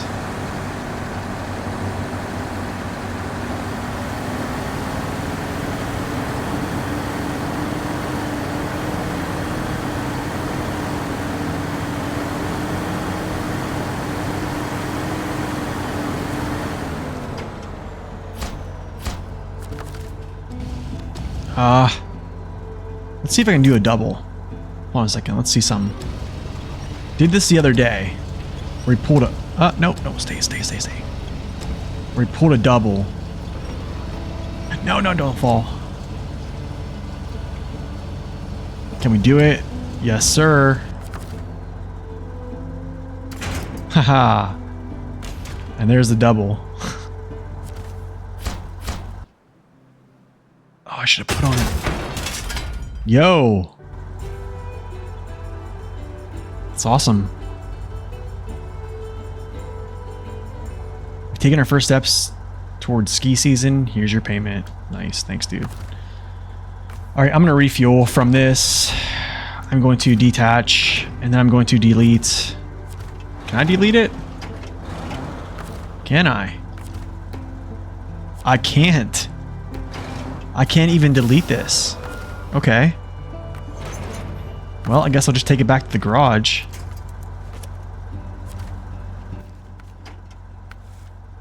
Cabins in the mountains. No, right tools for the job. We'll do right tools for the job because I'm already here.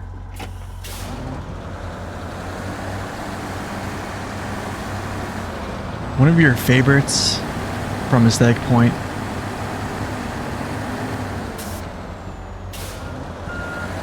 So wait, rephrase that. Scorpy, rephrase that question. Can I get down there?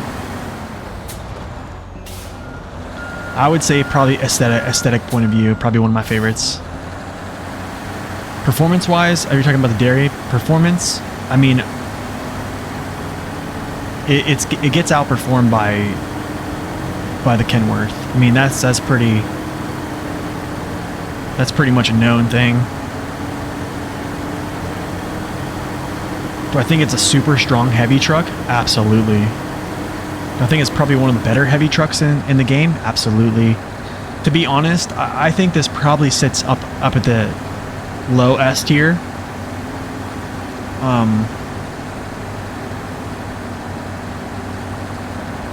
I mean, it's a monster.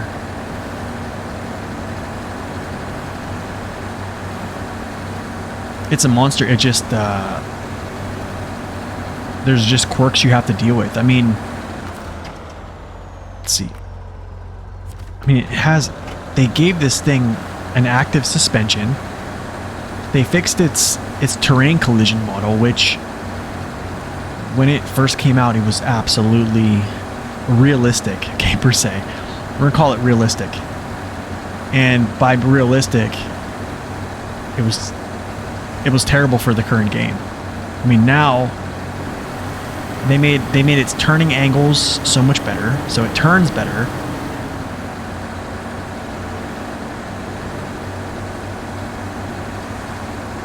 The multi-purpose, you take the P12 over the Dairy Special. Haven't tried it with the Dairy Special yet. I don't think I will. I don't think it needs it. I don't think it was something it actually needed. I mean, it has a roof rack with a decent amount of fuel already. Its consumption is not too bad, to be honest. Its range is good, just for the sheer fact that it has 101 gallons and not too bad of consumption. I mean, right there, yeah, it's pulling over 5, almost 6, but I mean, we're pulling up a grade.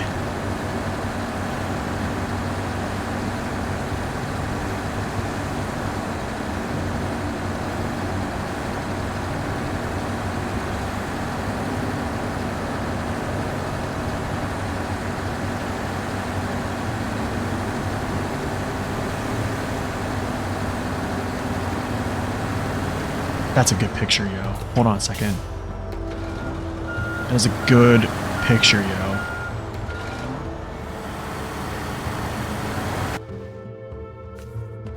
Yeah, that is a great picture.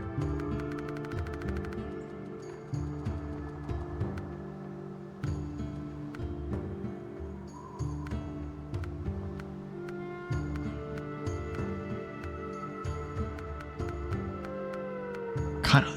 That nighttime looks great, actually.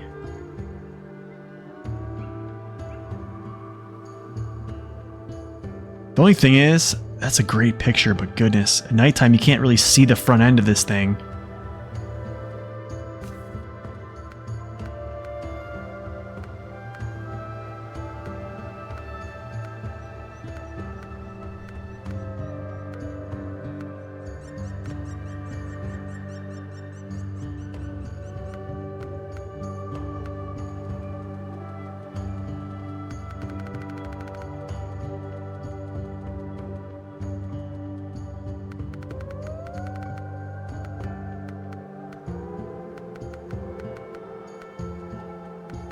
No, you don't want to mess. You don't want to mess with hue. You don't want to mess with saturation either.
Yo, what's up, Snowy? Per what the chat thinks, they say there's been a trend that I've been saying that every DLC that's come out in recent has been the best, but I'm gonna be real, I think so. I think this is the best yet. You know, I thought Season 9 was pretty darn good. My only thing was I thought the firefighting was just too much. It was a really good map, especially the second one. Season 10 I had nothing but praise for, especially all the towers you had to find, the exploration. It didn't feel grindy. For me, it was great. I didn't think there was the height of the map itself was incredible. And then this one, I think this one beats it, just because they added the snow element in it. It's very balanced. When you're climbing these mountains up here, like, you really feel like you're climbing up. It feels good. It just feels good, man. I'm actually gonna leave this trailer here, to be honest. I'm gonna leave the dairy here too. Yeah, I mean, the thing is, like, climbing up all these routes here is just, you really feel like you're going up in the mountains. Even over here, you're coming down to this valley. Like, up here, you're coming down and you go up, and you're just climbing, man. It just feels really good. I like it a lot, personally. I really like it. However, I haven't taken this route yet. Only to the tower, but I haven't, like, went up through here, which I might do sometime. Steam, it has mixed reviews and it prevented me. Really? Let me check out Steam real quick. Store Snow Runner.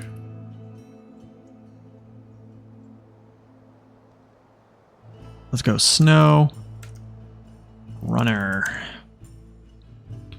Okay, let's see. Season 11. Mixed reviews, really? It does have mixed reviews. Okay, let's see. Let's see what Season 10 had. Where's Season 10? Season 10 had 88% positive.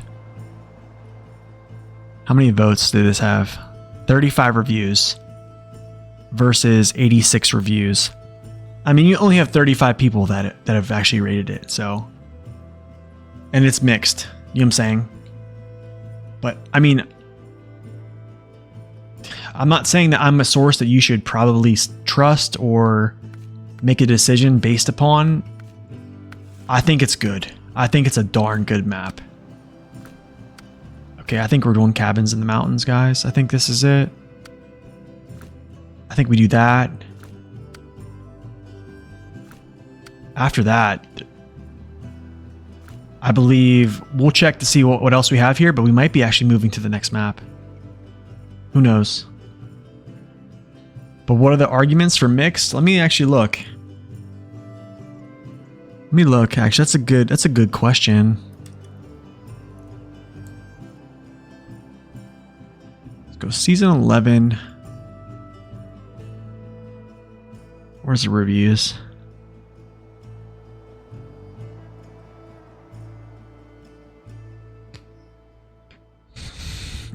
Okay. Oh my gosh. Okay, so let's see here. So it says, you know, when someone puts in so little effort that it's embarrassing, and the end result somehow becomes less than zero. I'm sorry, that's impression here. If anyone who developed this had gone to Google Street View and looked at a single picture from the northern Scandinavia, this would have been turned out better.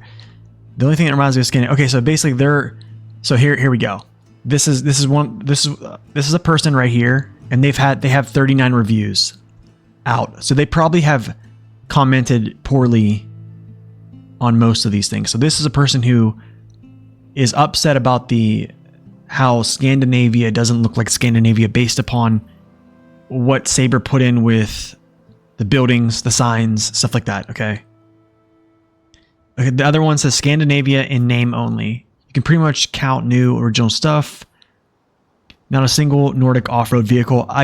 Okay, that's fair. That's fair. No Volvo, Scania, or Saab.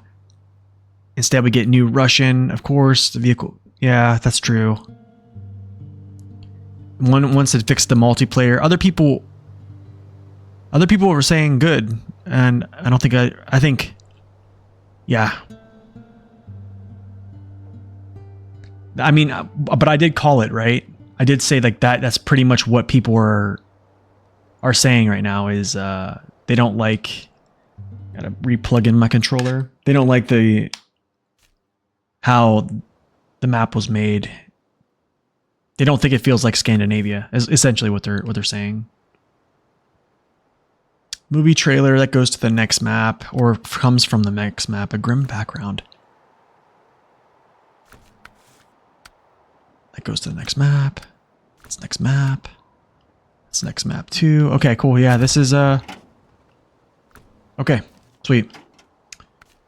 Let's look actually what we got to do here. So wooden planks.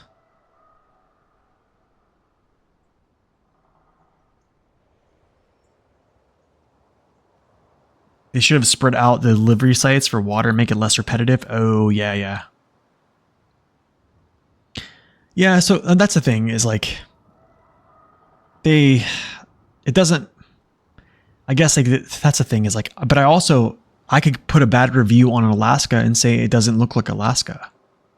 You know what I'm saying? Alaska probably should look somewhat more like this, right? Mountains, trails like this, glaciers, like a glacier run almost, but it doesn't like, but I'm not like jumping all down their throat, you know, I don't know. But I understand the critique. I understand that. But I think if you're wanting a game that has straight up authenticity, I think you shouldn't be playing SnowRunner because authenticity has been out the window for a while, realism has been out the window since launch. Like this is not a realistic game. We have to be honest with ourselves. So it's a sim. It's a sim game. It's a fun game, but it's not based upon reality.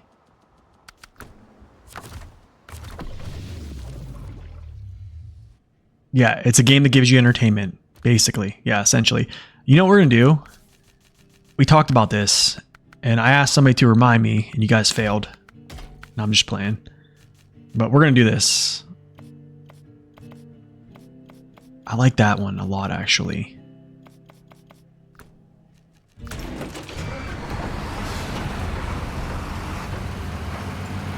Now, I could throw on the high-range gearbox here. Oh, look at that.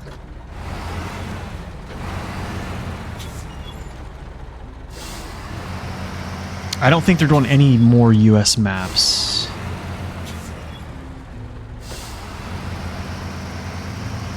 Like even like Microsoft Flight Sim, like that's not like flying. It's not. Hold on a second. Do I have to? I wonder if this thing is like straight up bugged. Okay. Okay. Yeah. It's not that bad.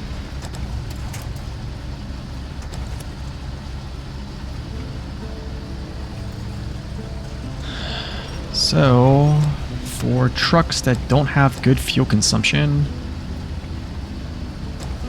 this is what we do.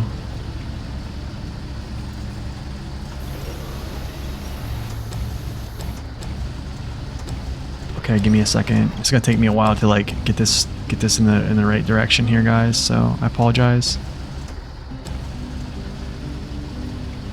You know what? I need to turn this around. This doesn't have a long enough boom. Yo, Brocut, thank you for that follow. Welcome in. I think the next map is going to be somewhere in the UK. That's just my my prediction. Okay, whoa, slow down. Okay, that's good. This is where I kind of wanted to.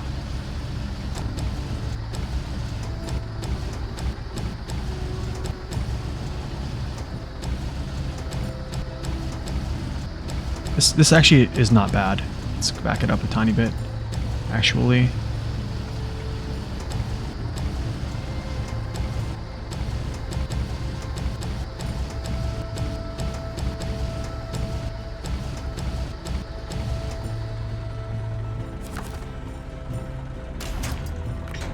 That's not bad. I'll take that. I'll take it. Oh, thanks, man. I appreciate that. Thank you. Appreciate that. Alright, let's see what we gotta do here. Medium log. Oh, shoot. Medium logs? That's not good. Oh, that's not good. Darn. You want Germany so you can get Mercedes and Rheinmetall? Yeah, that'd be kind of cool, right? 1 cement, 2 metal plank. Dang, man. I feel like I picked the wrong thing. I just wanted to run this. Should we just run it? Or should I try to just pull this in one go?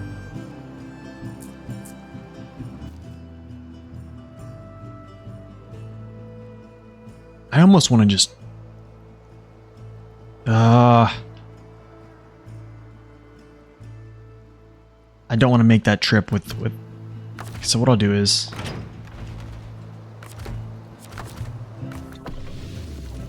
I'll save this. We'll put that in the back burner, right? Let's see. Something for logging. What do I need? Is it shorties? Mediums. Where in the world do I get mediums? On the next map? I get mediums on the next map.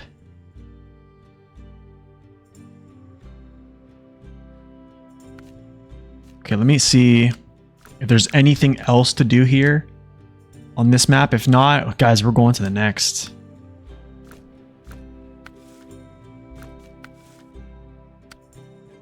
Yeah, I think we're going to the next.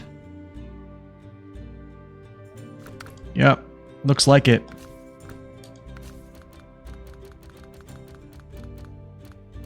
All right, well.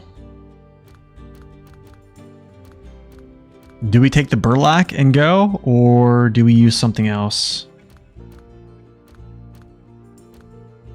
I almost want to take the Burlak with...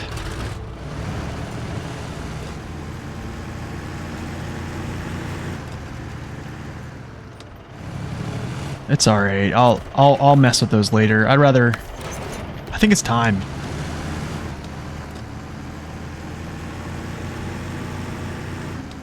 We'll pull the Burlak. For the sake of using it for the DLC, let's do it. So I'll just pull this trailer along.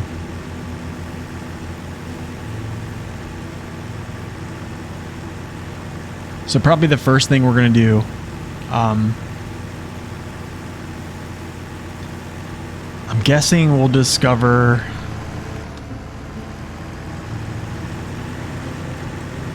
any towers that are going to be like open. If not, if there's towers locked behind missions, which there are, I've already checked, we'll probably do those.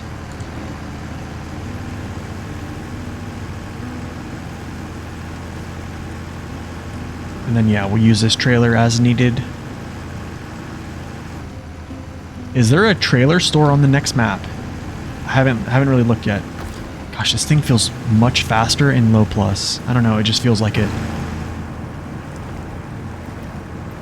It's funny because the actual like angular velocity when you look at the files, high gear is faster than low plus, but it doesn't feel like it at all. That doesn't feel faster.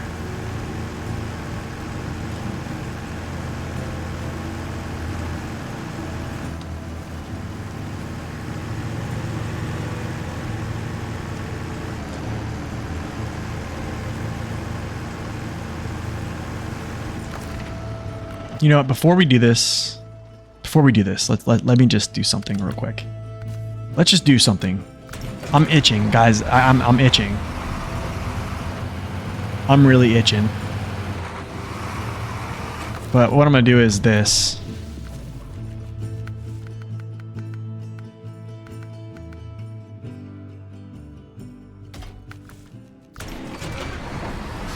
We'll try this out.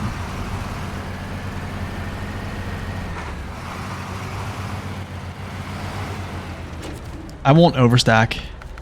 I'll just pull a trailer. I guess that's good enough. Yeah, we're gonna do this real quick. I'm just gonna deliver 3 of these. This will not take long at all. I just want to do something here.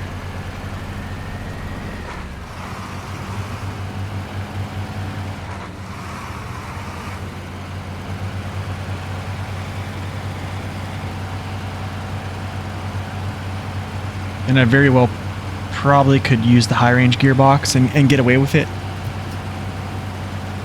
But it's fine.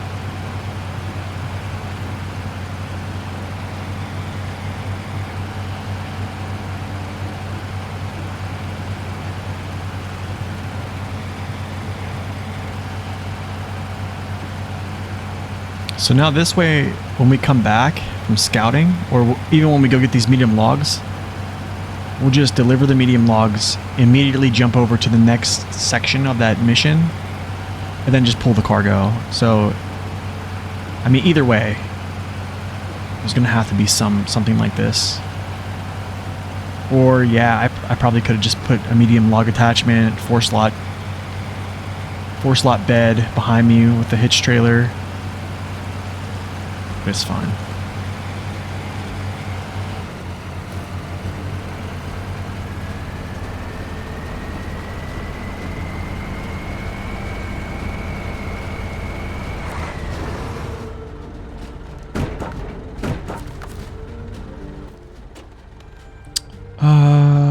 Warthog. Turn on generator.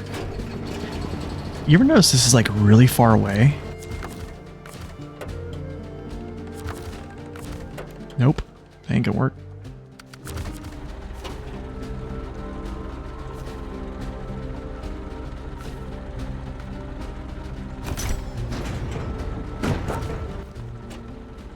Warthog.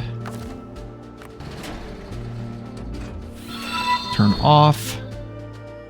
Oh, why am I not getting this? Oh, I think those are, I think that's, is that YouTube subscription? For some reason, it's not coming up on my activity feed. Did anybody see that? Is that what it is?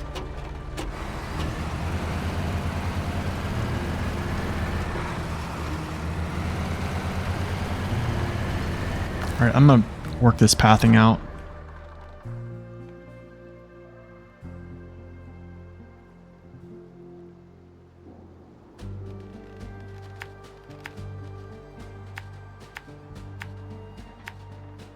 Oh no, that's not the way.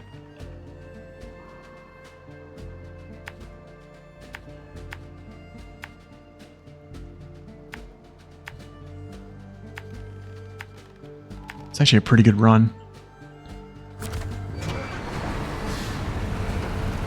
I think that's a YouTube subscription. I can't see. I'd have to like go back on the feed, but can't do that right now.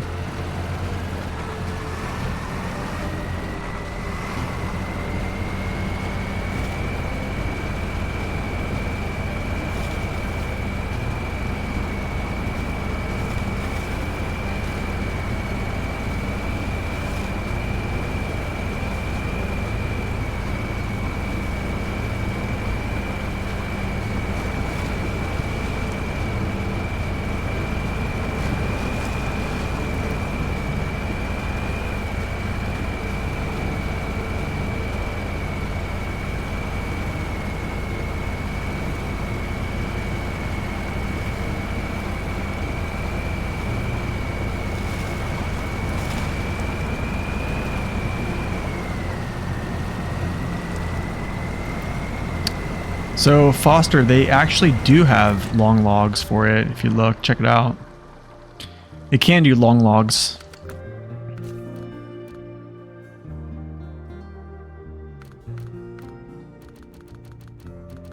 Where's the bore? Yep, there's a long log attachment right there. It's actually really good for long logs, to be honest.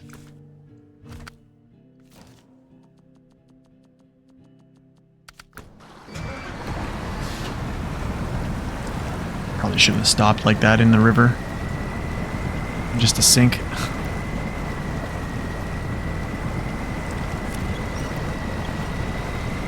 But yeah, it is a very expensive truck. That is for sure.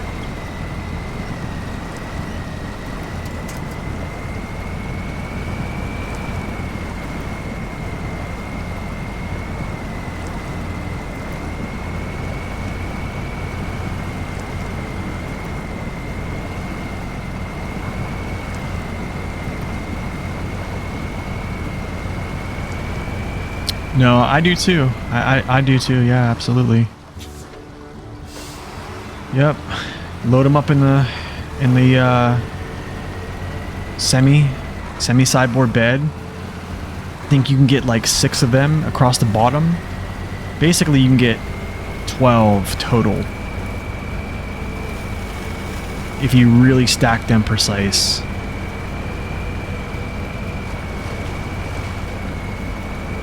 The problem is getting them out, honestly. That's the problem. Do I go this way? Okay, yeah, I do.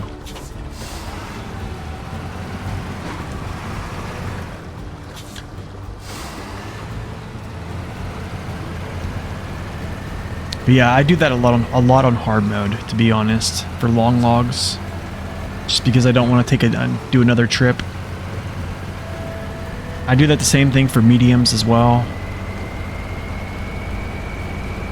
Because you can fit you can fit double the amount of medium logs than you can long logs in a sideboard semi. Because because the length of the trailer.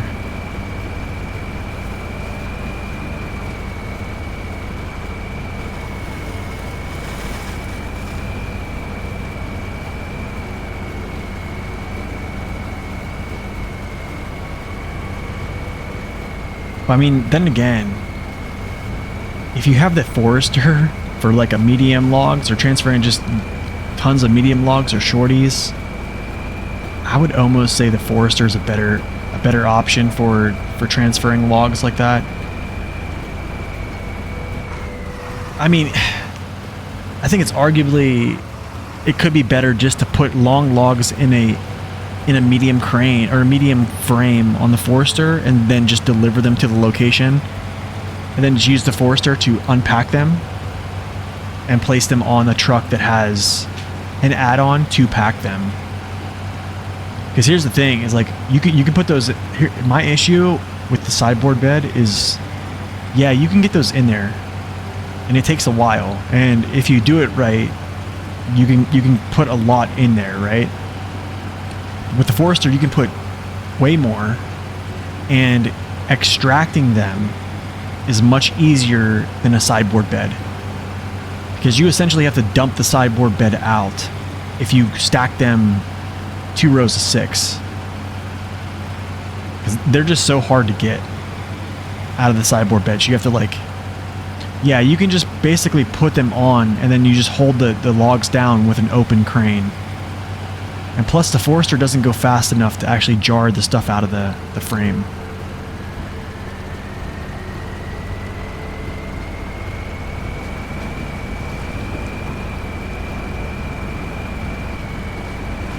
Can we hold high gear with the multi-purpose? No, we can't.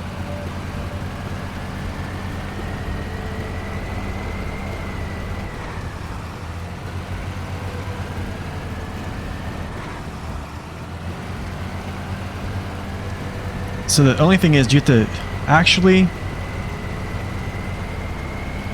you would have to open the crane and pin them down in the front. Because the crane length is not going to allow you to go all the way to the end of the cradle. So your long logs would be hanging out, right? So you'd have to actually put pressure on the front of the cradle where the logs are. That's the only way. If it was like a medium log, you would just extend the crane all the way to the back of the medium logs and just kind of like stop them from falling out. And then just adjust when needed.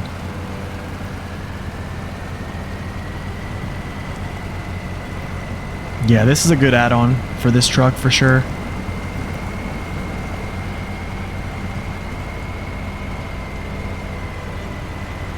I mean, you don't have, honestly, you don't have to try again. If it works, it works. If it doesn't, it doesn't. You know what I'm saying? You know, another good option you could do is, depending on if long logs, how do I say this? Let me explain. You could put a trailer behind your truck that would stop your long logs from sliding back, like a hitch trailer, but it would have to be dependent on how long the hitch is and how far they actually come out. That I haven't tested. But I mean, sideboard semi is usually a pretty solid technique.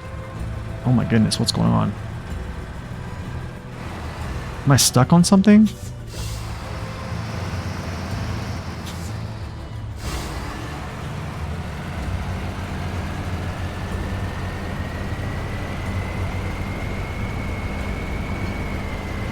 That's true. The trailer would probably move around too much, yeah.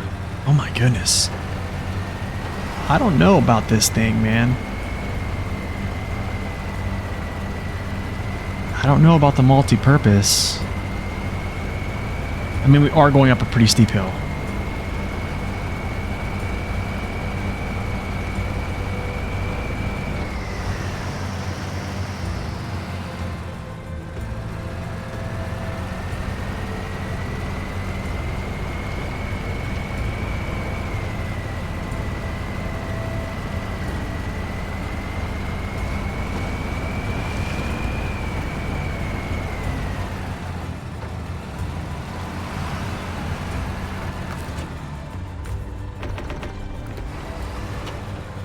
Okay, so it's basically like a little over 1 full tank of gas, which is pretty good.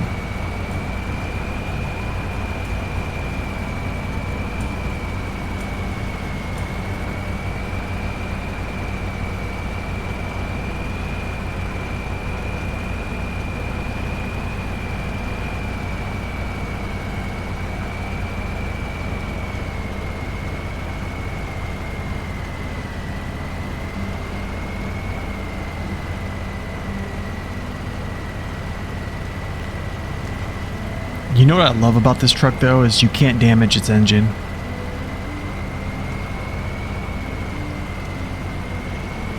I don't want to throw around the word impossible, because I think that's a very permanent word.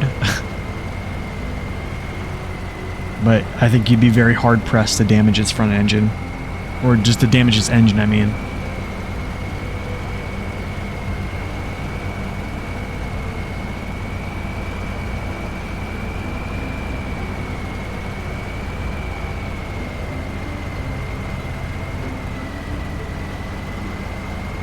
I keep it? Can I keep high gear?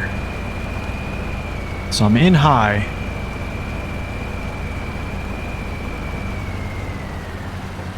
Alright, yeah, I can't keep high gear.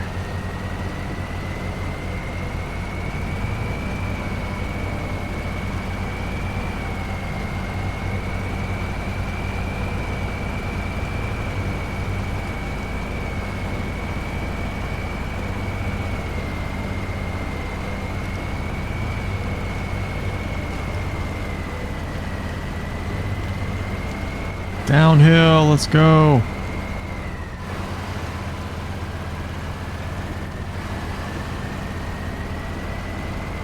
Yeah, this would be way too fast for me if this was like actual high range gearbox. This would crush me. I'd be going too fast, I wouldn't even know what to do. Oh.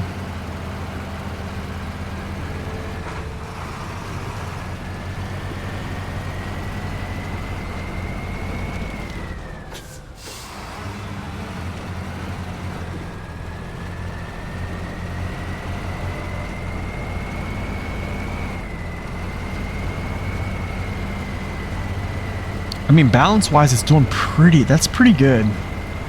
I don't think its balance is going to be an issue with this add-on.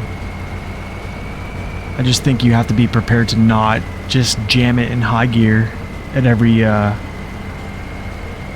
turn.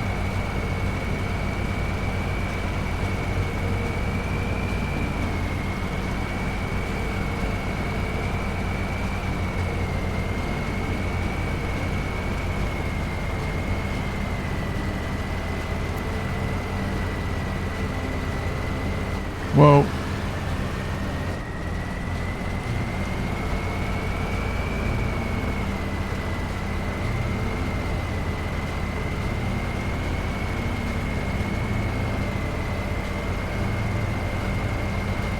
There's that little ski lift that we prepared right there.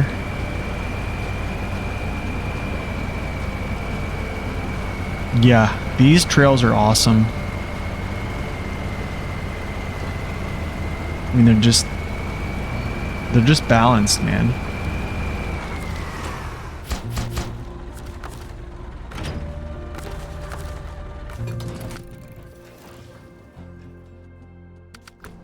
All right, scouting we go. Let's go. Scouting we go.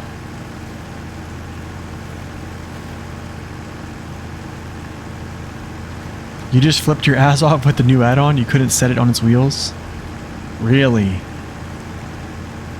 Yo, what's up, Don? Welcome in. Rank the map, please. I think, I'm gonna be real. I think this is the best map they have to date. I've said it earlier. I have really high praise for Season 10 just because it had no features in it. No new features. It was pretty much like a base game region with just, you know, straightforward scouting, tons of towers. They all opened up everything. And then the map didn't feel grindy, but currently I am moving over right now to scout the second map, and I'm pretty sure my mind's set that this region is better than Season 10, so.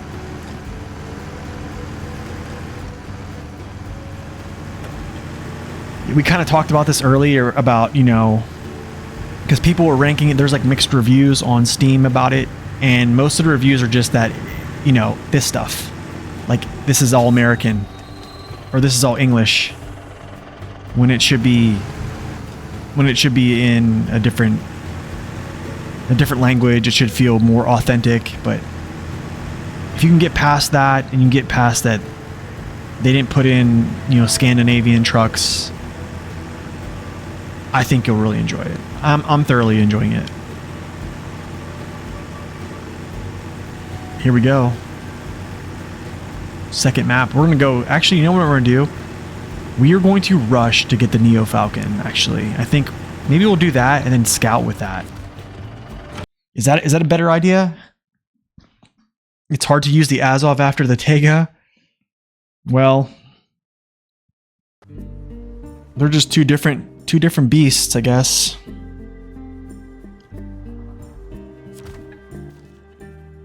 Okay. I need to do some scouting here. But first, let's do this. I believe the new truck is close.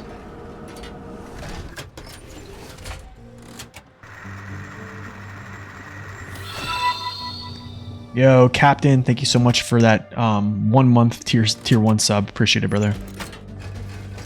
Thank you for that support. Okay, so... Ooh. So hold up. That brings you...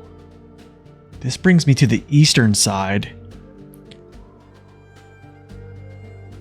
Huh. You know, something I don't like about maps is like you go through one side of a map and you come out on like the opposite side of some other map. That right there, that's something I don't like. I want to find where this vehicle is. I think we have to go through the other side of the map. Requirements, a rare vehicle. Okay. Let me figure out how to get there.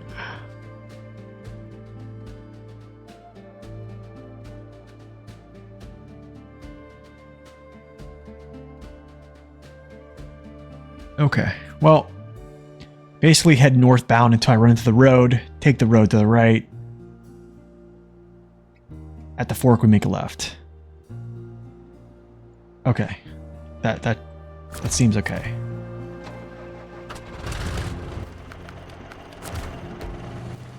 So we go like this. And then we go that way.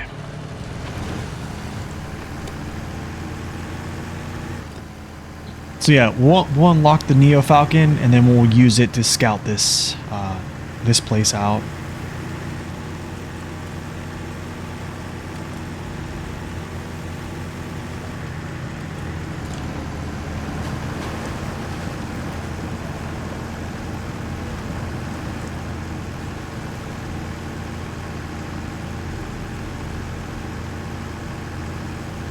So what does everybody think of the Burlak?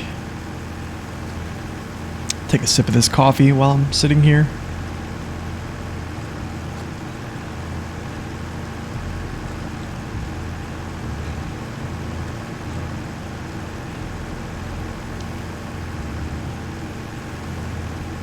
You expected more for how big it is? For how big its tires are?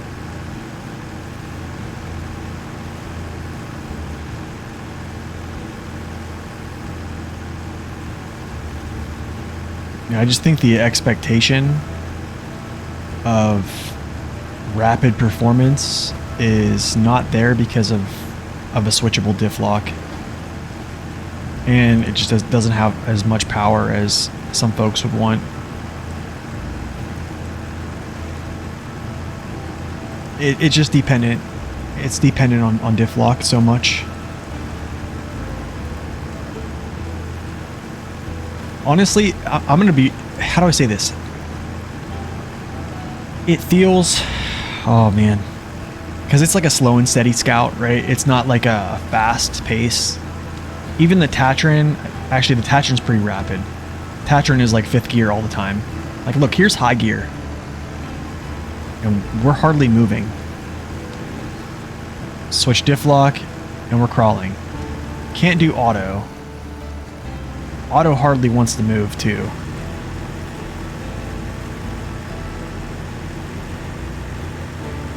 Imandra's the best winter map. This is the best spring map. Black River, Greenwoods River, it's the best summer map.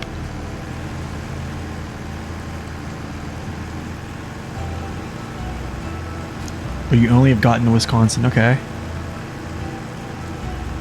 Dang, so you like Imandra, that's cool.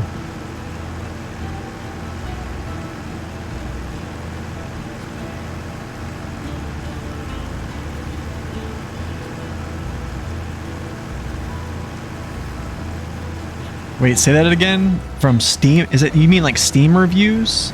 Or you mean, what do you mean stream? guess we'll pick this up here. What is that, truck with a trailer? What is that? What truck is that?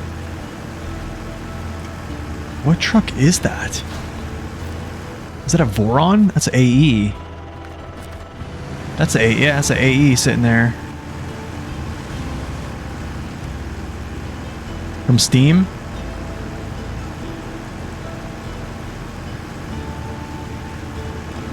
Yeah, I don't think it's bad by any means. I think it's, I mean, you gotta really think about it. Like, it has huge tires. They're studded. So essentially it can cross every single type of terrain with ease, or at a snail's pace, I guess you would just say. It's really efficient. It's not burning a ton of gas. If they would have given it a better engine or always on diff lock, they would have just made it too strong. And I think, like, that's the thing, man, is like, I think we're getting so late into the SnowRunner game that folks just want, they don't care about balance. They just want something that's just so powerful. It's just like, that's not what the game needs. It doesn't really, if they made this vehicle insane, I mean, I say this all the time, who would use anything else? I mean, let's look at the Tatran. The Tatran can't haul trailers, but how many people, that probably has the most time of any Scout, or I would say close to. People use a Tatran to just like step on the gas and just go. Like, you don't want this vehicle to be like to the point where it's replacing the Tatran, essentially. That's just too powerful in my opinion. I think it's already strong now. I'm okay with the snail's pace.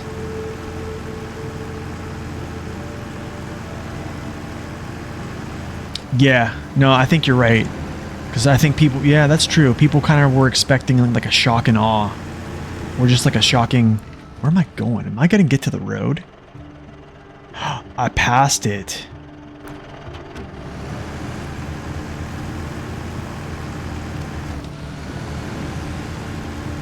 Yeah, I think people were expecting this thing to just like rock and roll. You know what I'm saying? And that's not the case.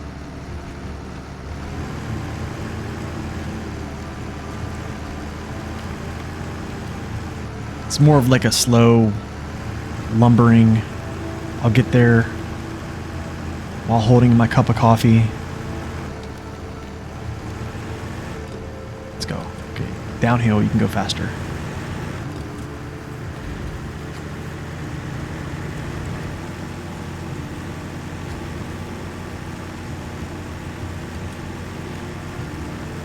Oh wait, this is not a road, this is a train track. On a moor? Oh, I think it's gonna crush it. I think it's gonna crush it, man.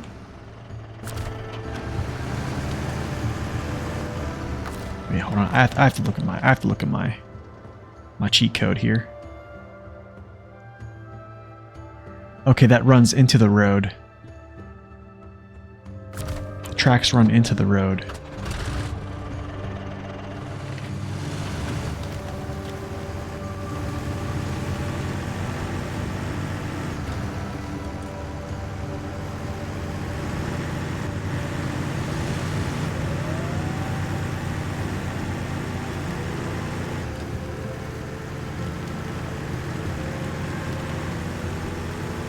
Yeah, that's the thing, the Tatran just makes the job, definitely makes the task of scouting and so many other things easier. Best winter map is Cherno, best spring is Flooded Foothills, best summer is Black Badger Lake.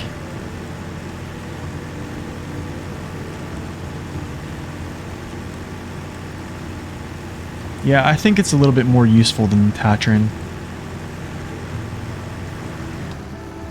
Actually, I don't know. I don't know. Because I don't know. Because I feel like I could be pulling another Scout along right now with this trailer in the Tatran, and I'd have a more rapid pace.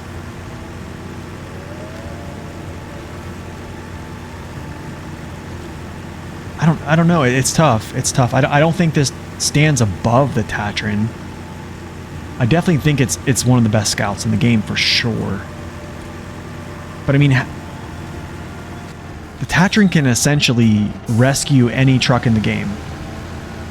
Well, I mean, a lot of trucks can rescue a lot of trucks in the game, to be honest. A lot of Scouts can, if you just wedge yourself in, but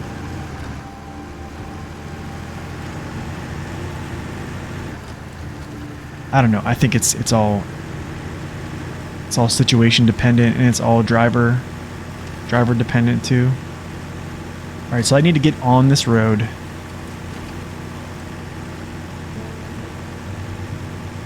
So I think like something I mentioned, I forget what review it was, but it pretty much is going to apply here. I mean, there's a big difference between versatility and add-on capabilities. Huge difference between those two. I mean, a truck can have a ton of add-on capability and still not be versatile. I think this truck is one of them. I think it's versatile. I think it's pretty versatile, but I don't feel that it suits all the roles that it has at its disposal, I guess, is what I'm saying. Wait, what am I doing here? I'm going the wrong way again. I'm like looking at trails and I'm like, oh, look, trail, let's go run it.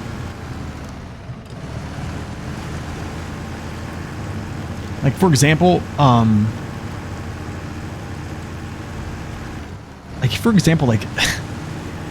don't think this truck is meant to haul cargo or pull trailers, or I feel like if I left this trailer right now, we would be going at a much better pace.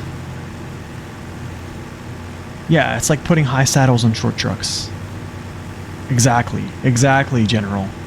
Like, some of those trucks that are like smaller, I don't think. Here's the thing, man, like, it's high saddle's cool and all. What's going on with my mouse? It's blinking. High saddle's cool and all, but I don't think like some of the highway and heavy duty trucks, or even like the off-road truck, should have a high saddle. Like, high saddle should be something that's exclusive to like heavier trucks, you know what I'm saying? Like,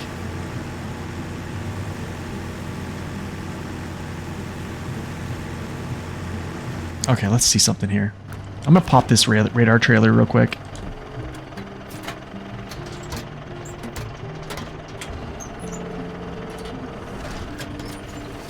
Yeah, I mean, like, that's the thing.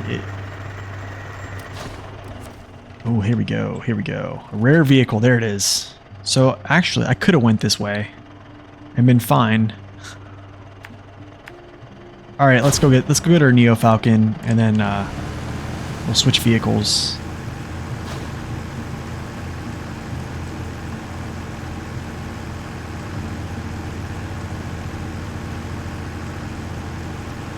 Like, the truck is essentially just it's a diff lock monster. That's what it is. It feels, it's like a smaller version of the Azov, what is it, the Antarctic. Yeah, the 4220 Antarctic. It's literally that. Like, the 4220 outside of low gear is really not that good.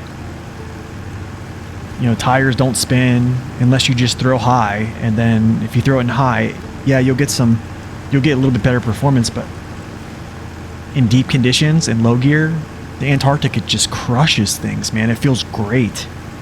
It feels incredible. So like, low gear feels good here. High gear, not so much. Auto, much less.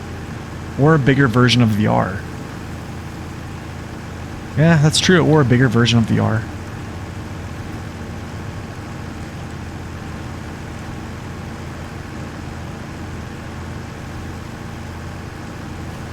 I mean, but here's the thing, like, you gotta look at, so it's performance. If you're looking at performance, you always have to add in performance based upon like terrain conditions.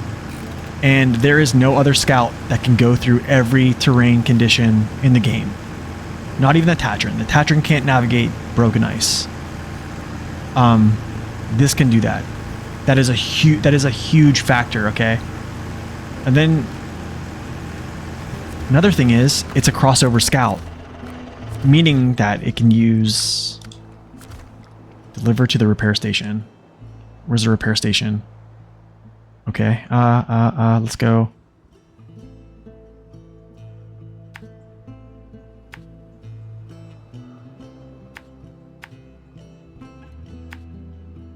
And I think the repair station's here, yeah. And then also it has these specialized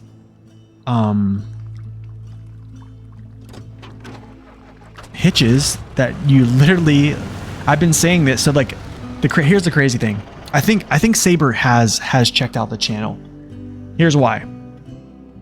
I've been talking about the F750 being able to haul like scout trailers and large trailers as well. And then all of a sudden, like this truck in the PTS did not have this feature where it could haul scout trailers. It was just regular trailers, which was awesome. And I still felt that it wasn't going to be a good truck to do so, just because of its torque value, stuff like that.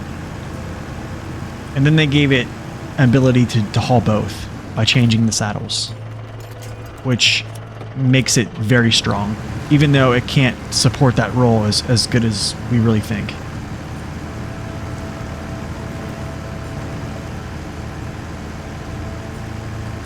Okay, now we just hook you up here.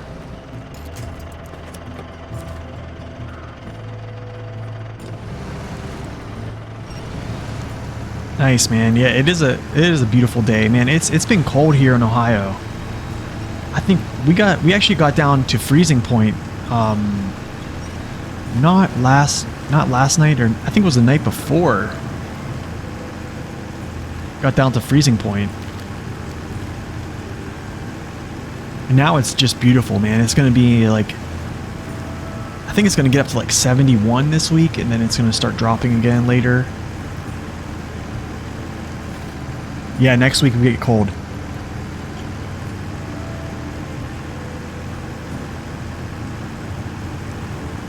I mean, this is not bad. For pulling a vehicle that doesn't have an engine, I think we're doing all right. But yeah, you guys get to hear my rants about this stuff.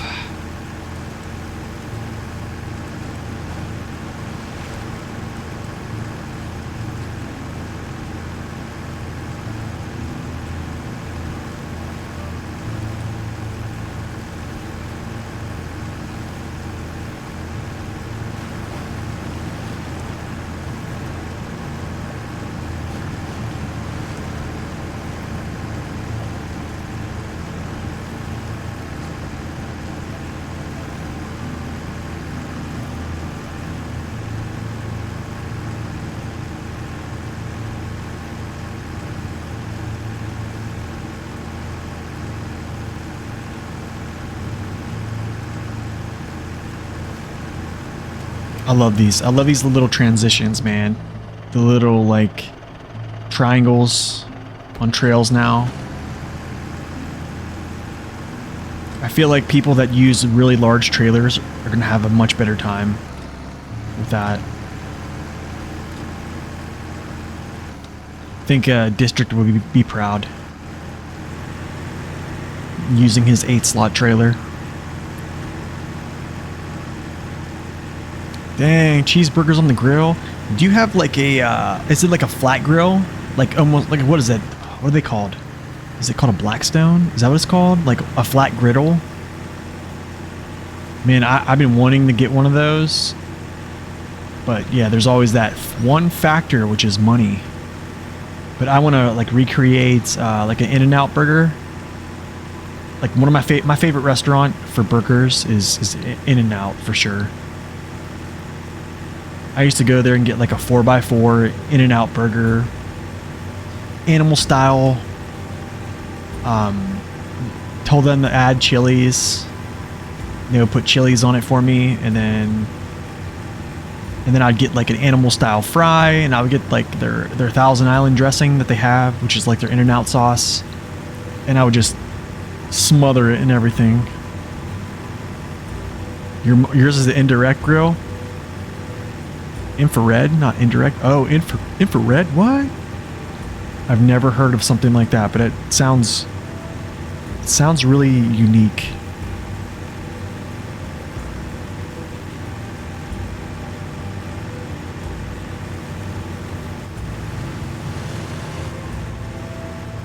Oh. Wait a second. I want to get this.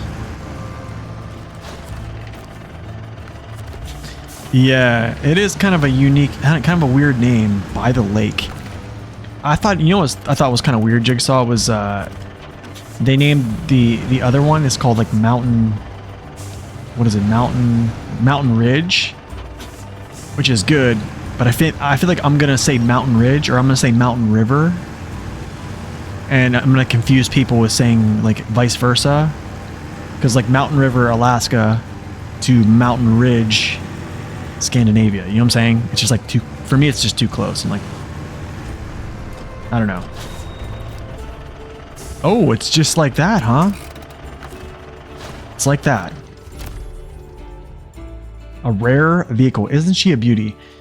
She used to be my faithful companion, but I've already bought a new car. Really? Gosh, man. Times must be good to you, huh? Here's hoping she will serve you well, as she served me once. All right, cool. No. But yeah, I know what you mean by the lake. So like, the crazy thing is like when I was looking at the map, you're like around the lake, but like the lake is kind of like a finger lake. You know what I'm saying? I feel like it's like these little finger lakes almost, right? Yeah, these are like little finger lakes. Don't blame him for the new car.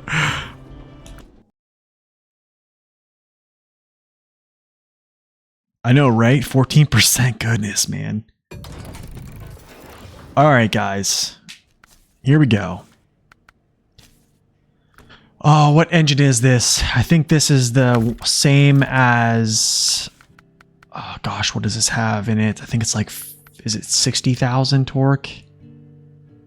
This is the same engine that I believe the Jeep, the CJ7 has, actually. SnowRunner, of course. Stock raised. We're actually going to put the OS. Yeah, we'll put the OS in here. 38s.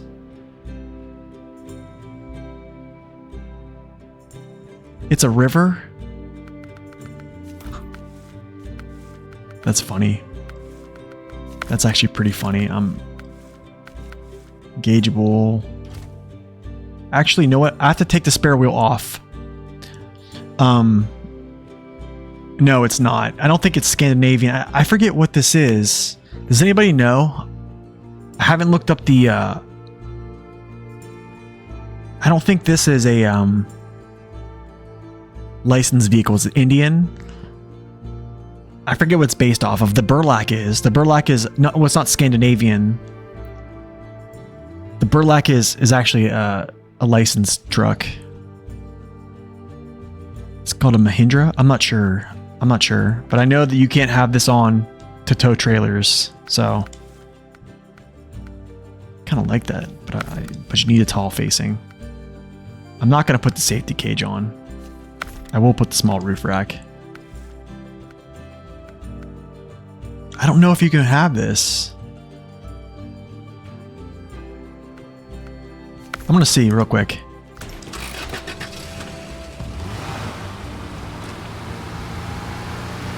A little bit of wobble there.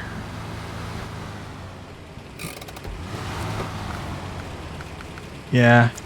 Spare wheel is not a thing. Spare wheel is not a thing for that. I kind of like that though. Hopefully I can use the spare or the attachment with that. Watch, I won't. I guess I'll throw that on.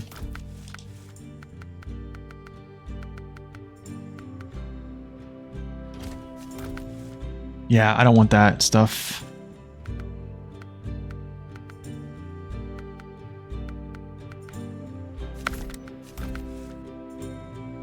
Looks similar to the Russian pickup we had before. Yeah, like the Sentinel. Yeah, I think it's gonna perform similar to the Sentinel. I don't think it's gonna perform better. I've looked at its collision model actually. Here's what I've seen on its collision model. So if you look at the axles, I believe the collision model starts like here, above, either like 2/3 above this. So like it starts like right here, all the way through. So it's kind of favorable, but it's not like, I need to check other scouts, but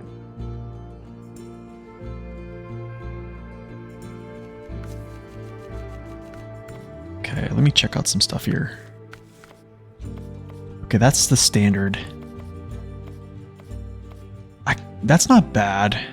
I don't like that. I definitely don't like that. I definitely don't like that either. I might go with that.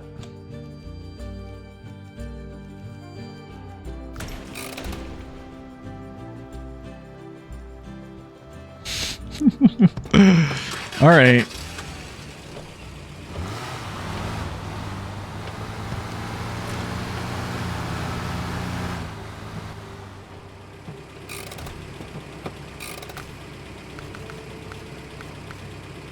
Wait a second.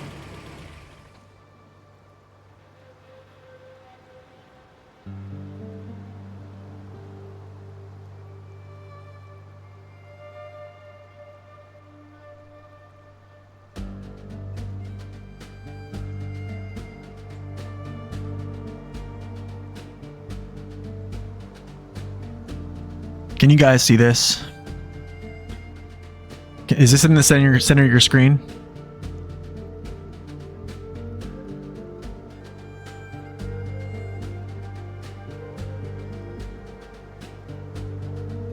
Okay, here's what it is.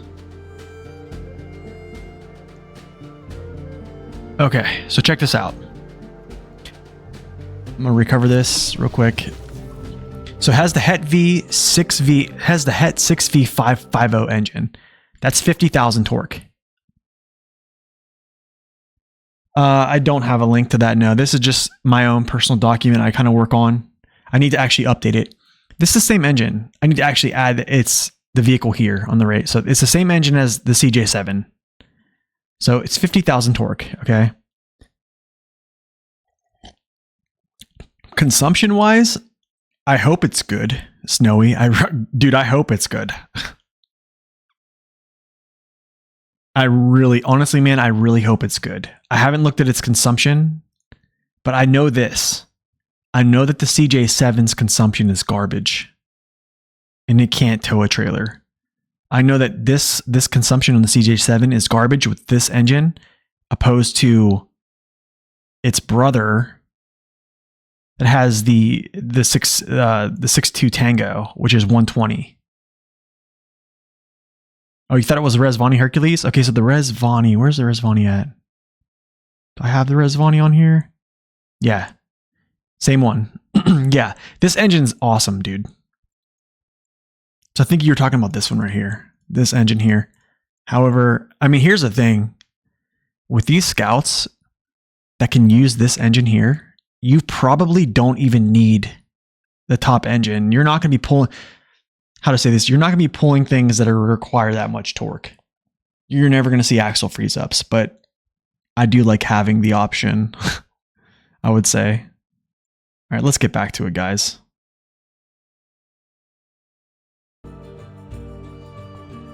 You have the links? Okay. Yeah, those are good. You can find those on Map Runner, actually.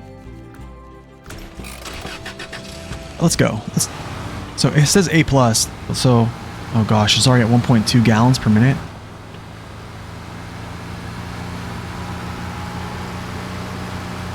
It's not looking good already, guys.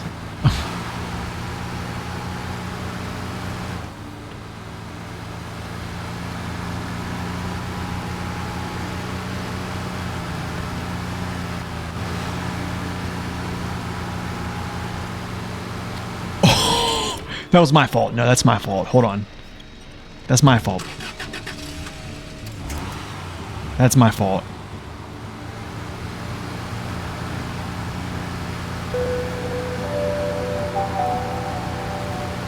Yo, T-Zanlix, what's up, man? Welcome in. Thank you for that raid. Raiders, welcome in. How y'all doing? We just unlocked the Neo Falcon 2000. Taking it out for a test run. Going over to the next map. What's up, Flower 333N7? Welcome in. Stupid. Yo, you don't even know what stupid is. It's about to get all stupid up in here. Yeah, that's true. Thank you for that follow, T-Zan. Appreciate it, man. Probably slaughtered your name, but forgive me on that one. What were you playing? How was your stream?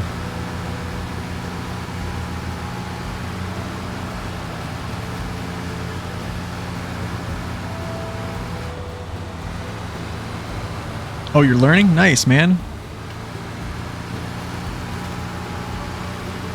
That's good. That's awesome.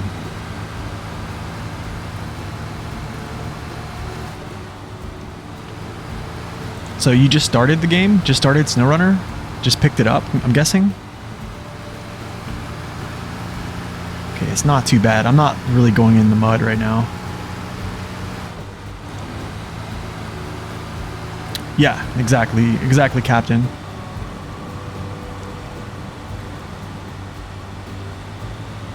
Yeah, it's like I showed you on the forum. Oh, you had it for ages, but you never played it. Really? It's a good time to get into it, man. New map just came out, which we're playing right now.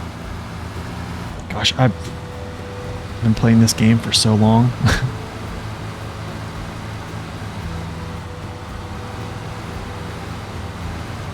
Eight hours today.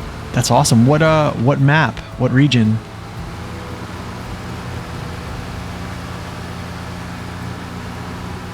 Alright, let's top off with fuel real quick. Just the first? So it's a Michigan. Nice. Nice, man. That's awesome. That's an awesome map, by the way. Black River is one of my favorites. Still to this day. There's such a nostalgic feeling of going back to Black River and starting over and all that stuff.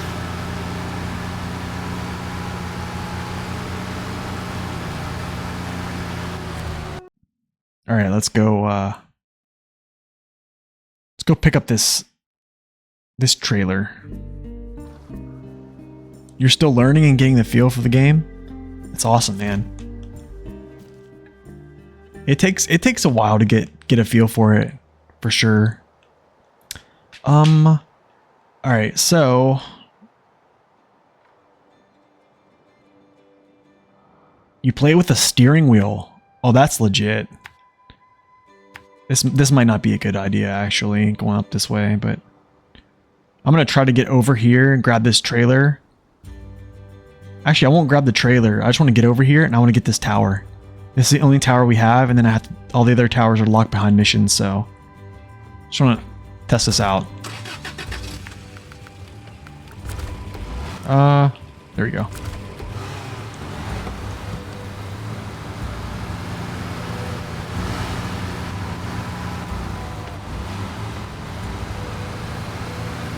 Nice, yeah.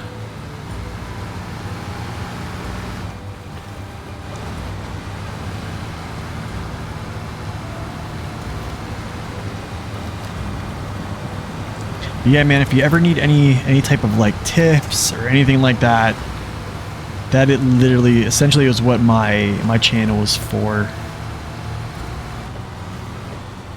Tips on mud running, tips on trucks, reviews on trucks, map guides for all the maps in the year one pass, gearbox guides, etc.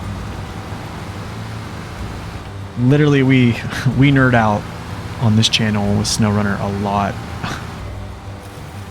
Quite a lot.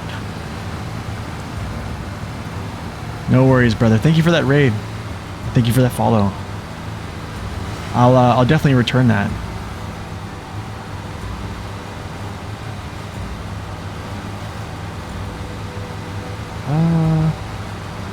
Can I get through this? Uh-oh.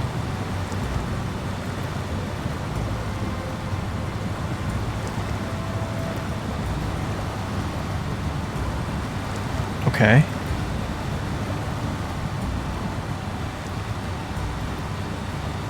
Standard or high range gearbox? Definitely not the high range. Definitely not high range. Here's why.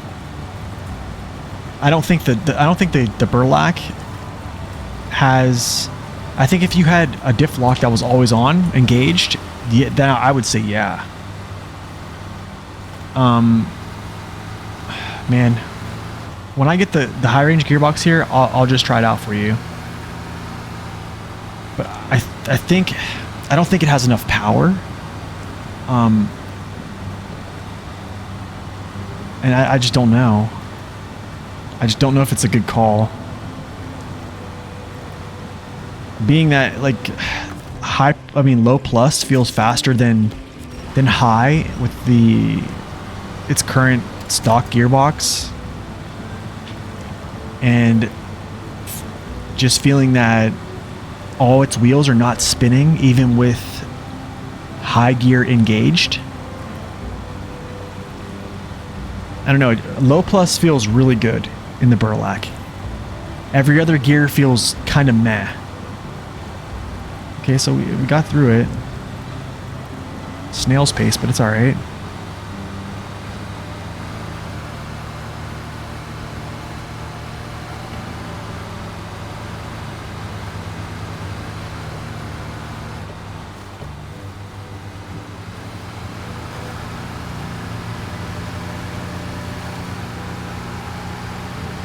Alright, I need to find a way. Spamming that thing, man. We were spamming that. I need to find a way across, actually, y'all.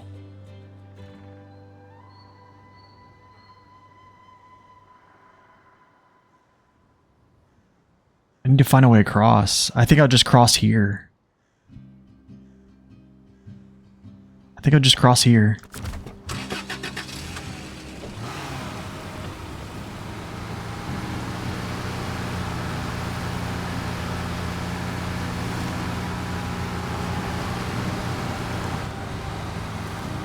How did you feel with high, actually jamming it in high, Frost? What did it feel like? And how was the pace?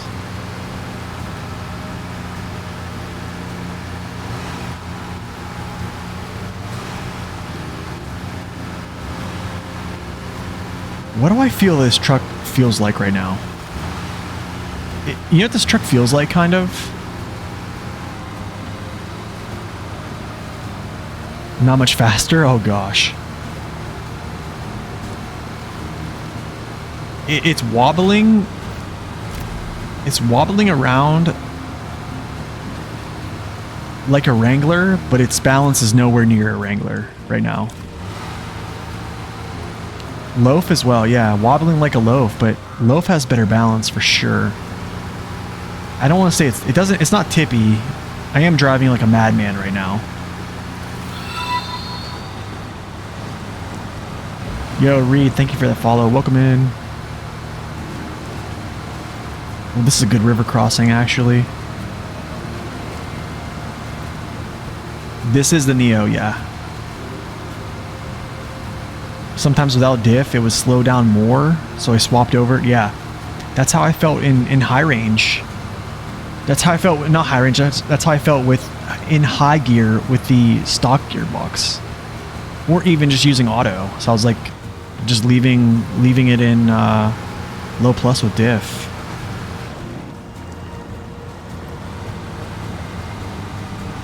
But yeah, this is the Neo Falcon. This is the second Scout. Yeah.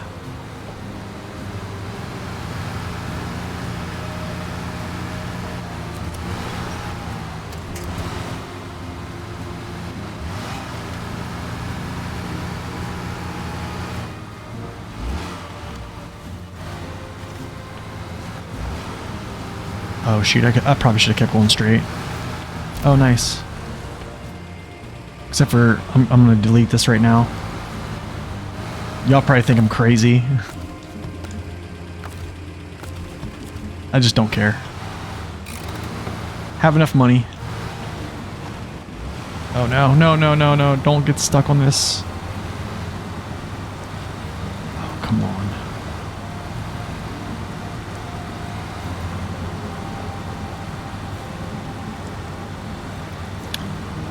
I guess I'll just crawl off to the side.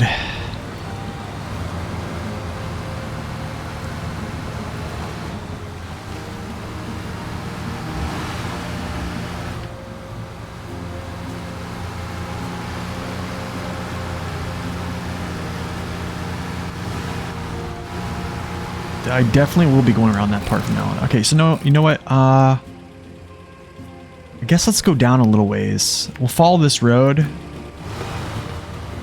Got to get back on the road. We'll follow this and then grab this tower. And then I think what I might do is actually start doing the missions to unlock the towers. So do the missions to unlock the towers, then use the trailer for any areas we haven't opened up, I guess. Kind of the same thing we did on the last map.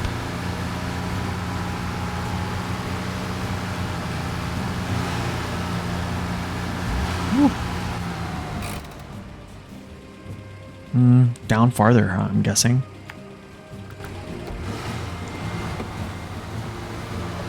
You notice MapRunner hasn't added the seismic scans, really? Oh, that's tough. That's gonna be tough for me.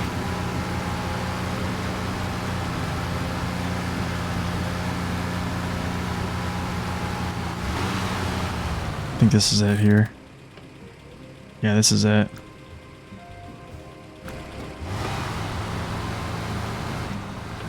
It's easy? Okay.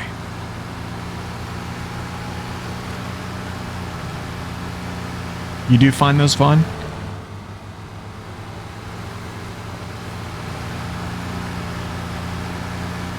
You know, I tried doing those. Wow, this is actually kind of nice. Pretty nice country so far. Uh-oh.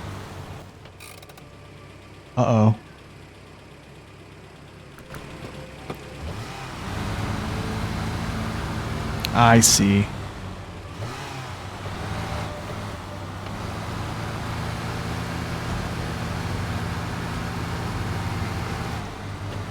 I tried doing the ones in like drowned lands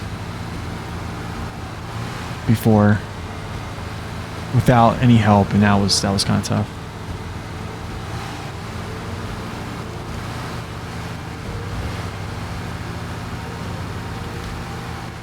Am I stupid right now? You know what? I'm gonna go down farther. I want to go down the trail. I feel like if I go up there, I'm either just gonna get stuck because I can't advance.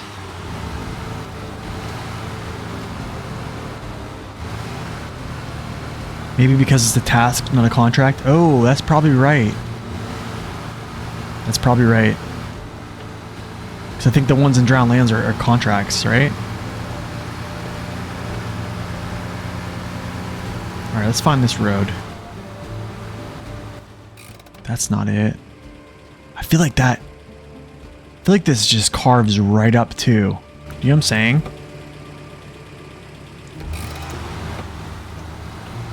Ontario threw you through a loop with all those. I think.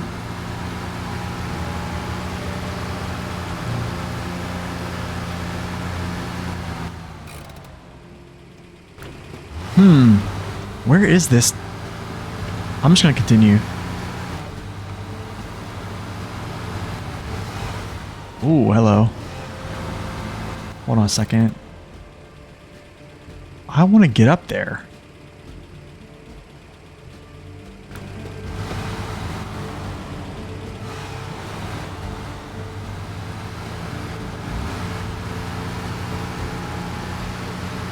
Okay, so there's the railroad tracks. There's one of the movie scenes.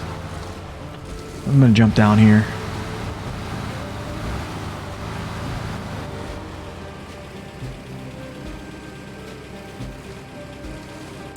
Oh no!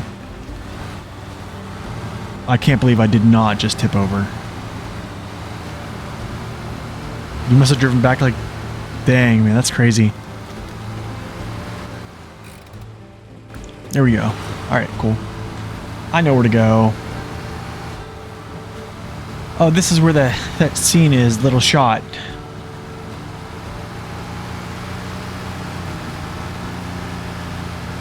Nice.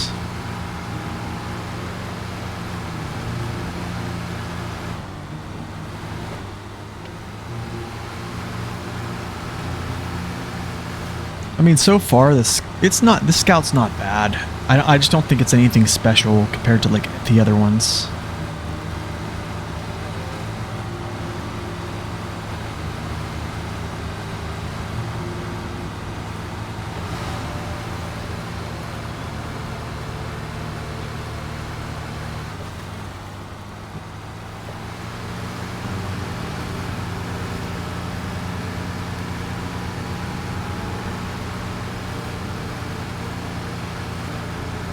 You know, I almost forgot about all those missions, or those seismic vibrator missions in Ontario.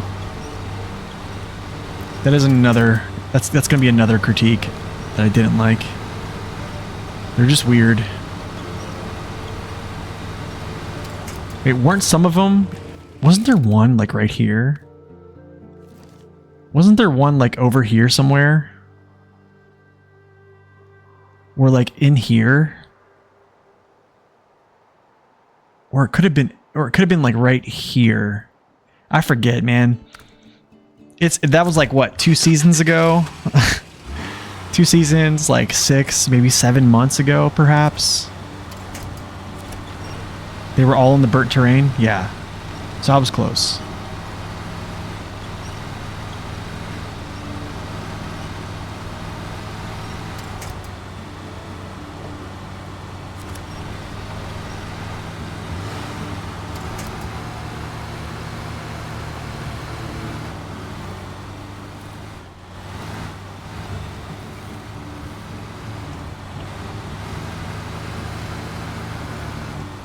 Oh, okay, yeah, I remember. The last spot I showed? So it was this spot then. It was this one. Right here, right? Was it this spot here? Okay, yeah, I remember that. Because there was a ton of... I just remember there was just a forest of stumps there. It was just insane. And all the trees were like downed, and you would get snagged on so many trees that were down. Okay, this is pretty nice. Probably not gonna be nice for a Scout, but I guarantee this is probably nice for a bigger truck.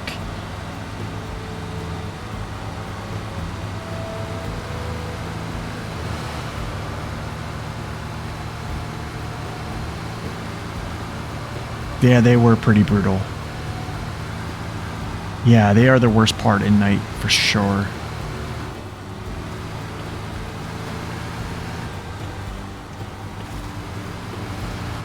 Alright, so this is like some rock crawling type stuff. Good touch, good touch. I can see the tower up there in distance.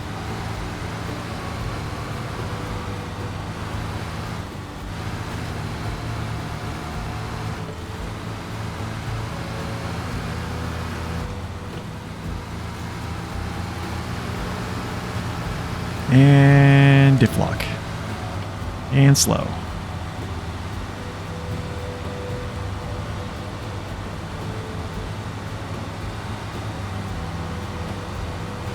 gosh. Does this turn? Hidden stumps, crouching roots, right? That's like SnowRunner's unofficial. Hidden stumps, crouching roots. We gotta add something with the boulders too.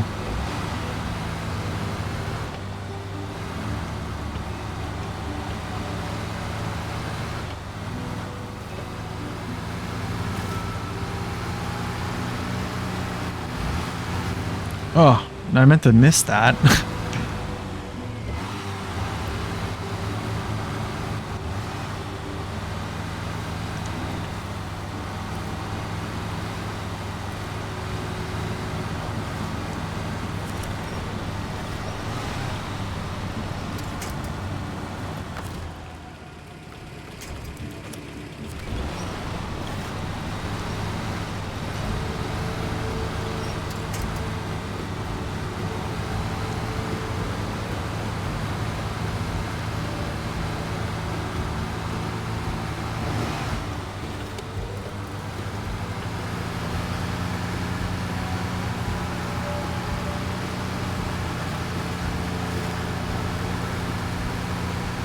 Alright, let's check the map. Yep, I knew it. I knew I was going to miss that path. Good thing I checked.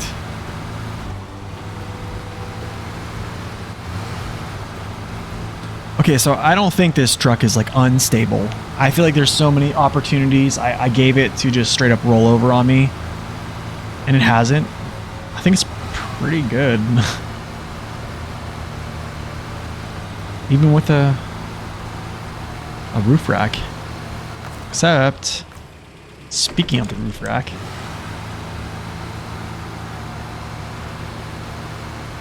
yeah, it's better than the Dawn, and it's better than the Scout 800. That's for sure.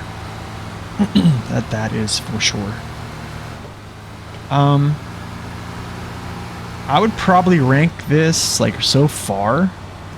Oh gosh, hold on a second here. We're not going this way. We're not doing this. I'll go up over this rock. I can just foresee myself just sitting down in there in a full lock turn trying to crawl forward. I think this ranks probably like right there. I could have tipped over in another Scout and it didn't. I probably would rank this honestly like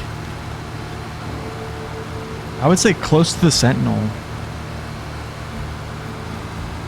Yeah, I would say close to the Sentinel. Definitely better than the Land Rovers, performance-wise, which I think matters probably the most. Yeah, it doesn't have power, but I mean, it doesn't really need it. It's super light. It's one of the, I think this is actually one of the lightest Scouts in the game too. I have to go back and check numbers. Oh. And it's a slow grind.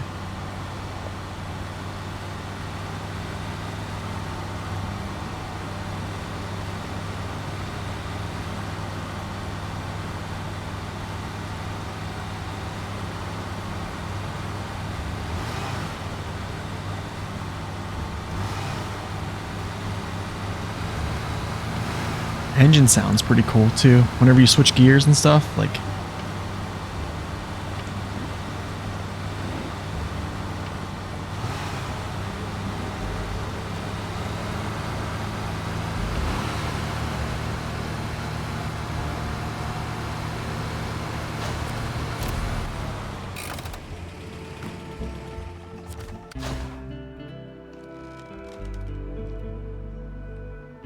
Okay, so I'm guessing that's the lake.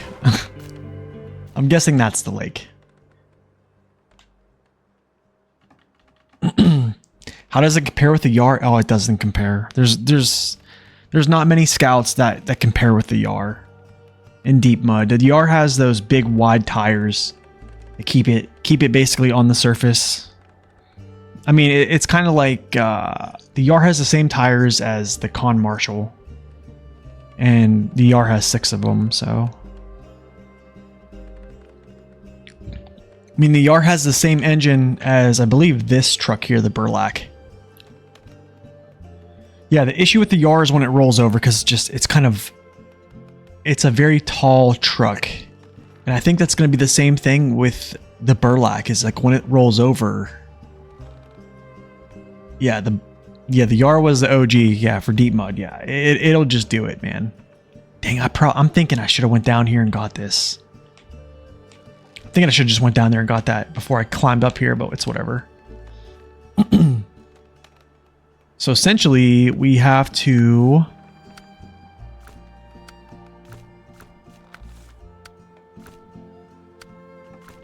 Where is the... Wait, hold on a second. What am I doing? There's 1 long logs, 2 metal rolls. So these need to be unlocked before we can get all this basically like opened up. And I think there's might be one like right here-ish. So that's the western. What is that? Yeah. Yeah, this one right here. Medium logs. That doesn't look too challenging actually. So you would just boom, boom. 2 sets, run them up. Metal rolls, you can just take the metal rolls here and then run the other set down to the other one here. And then run your logs, which is this mediums? Oh, shorties. And I think the other log camp is down here for long logs. Cool. Anyways, y'all, that is the extent of my time. That is like 3 hours and 22 minutes. It's been a good stream. I mean, we've got a lot done. Next stream will be opening up both of these towers. Maybe trying to unlock a little bit more of these maps. Scouting, getting some tasks, and then starting on the task. Basically opening up, you know, bridges, stuff like that. So I think that's pretty much the call for next time. 48%. Oh my gosh.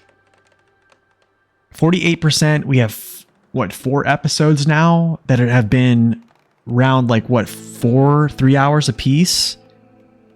So, I mean, we put some time in so far on this.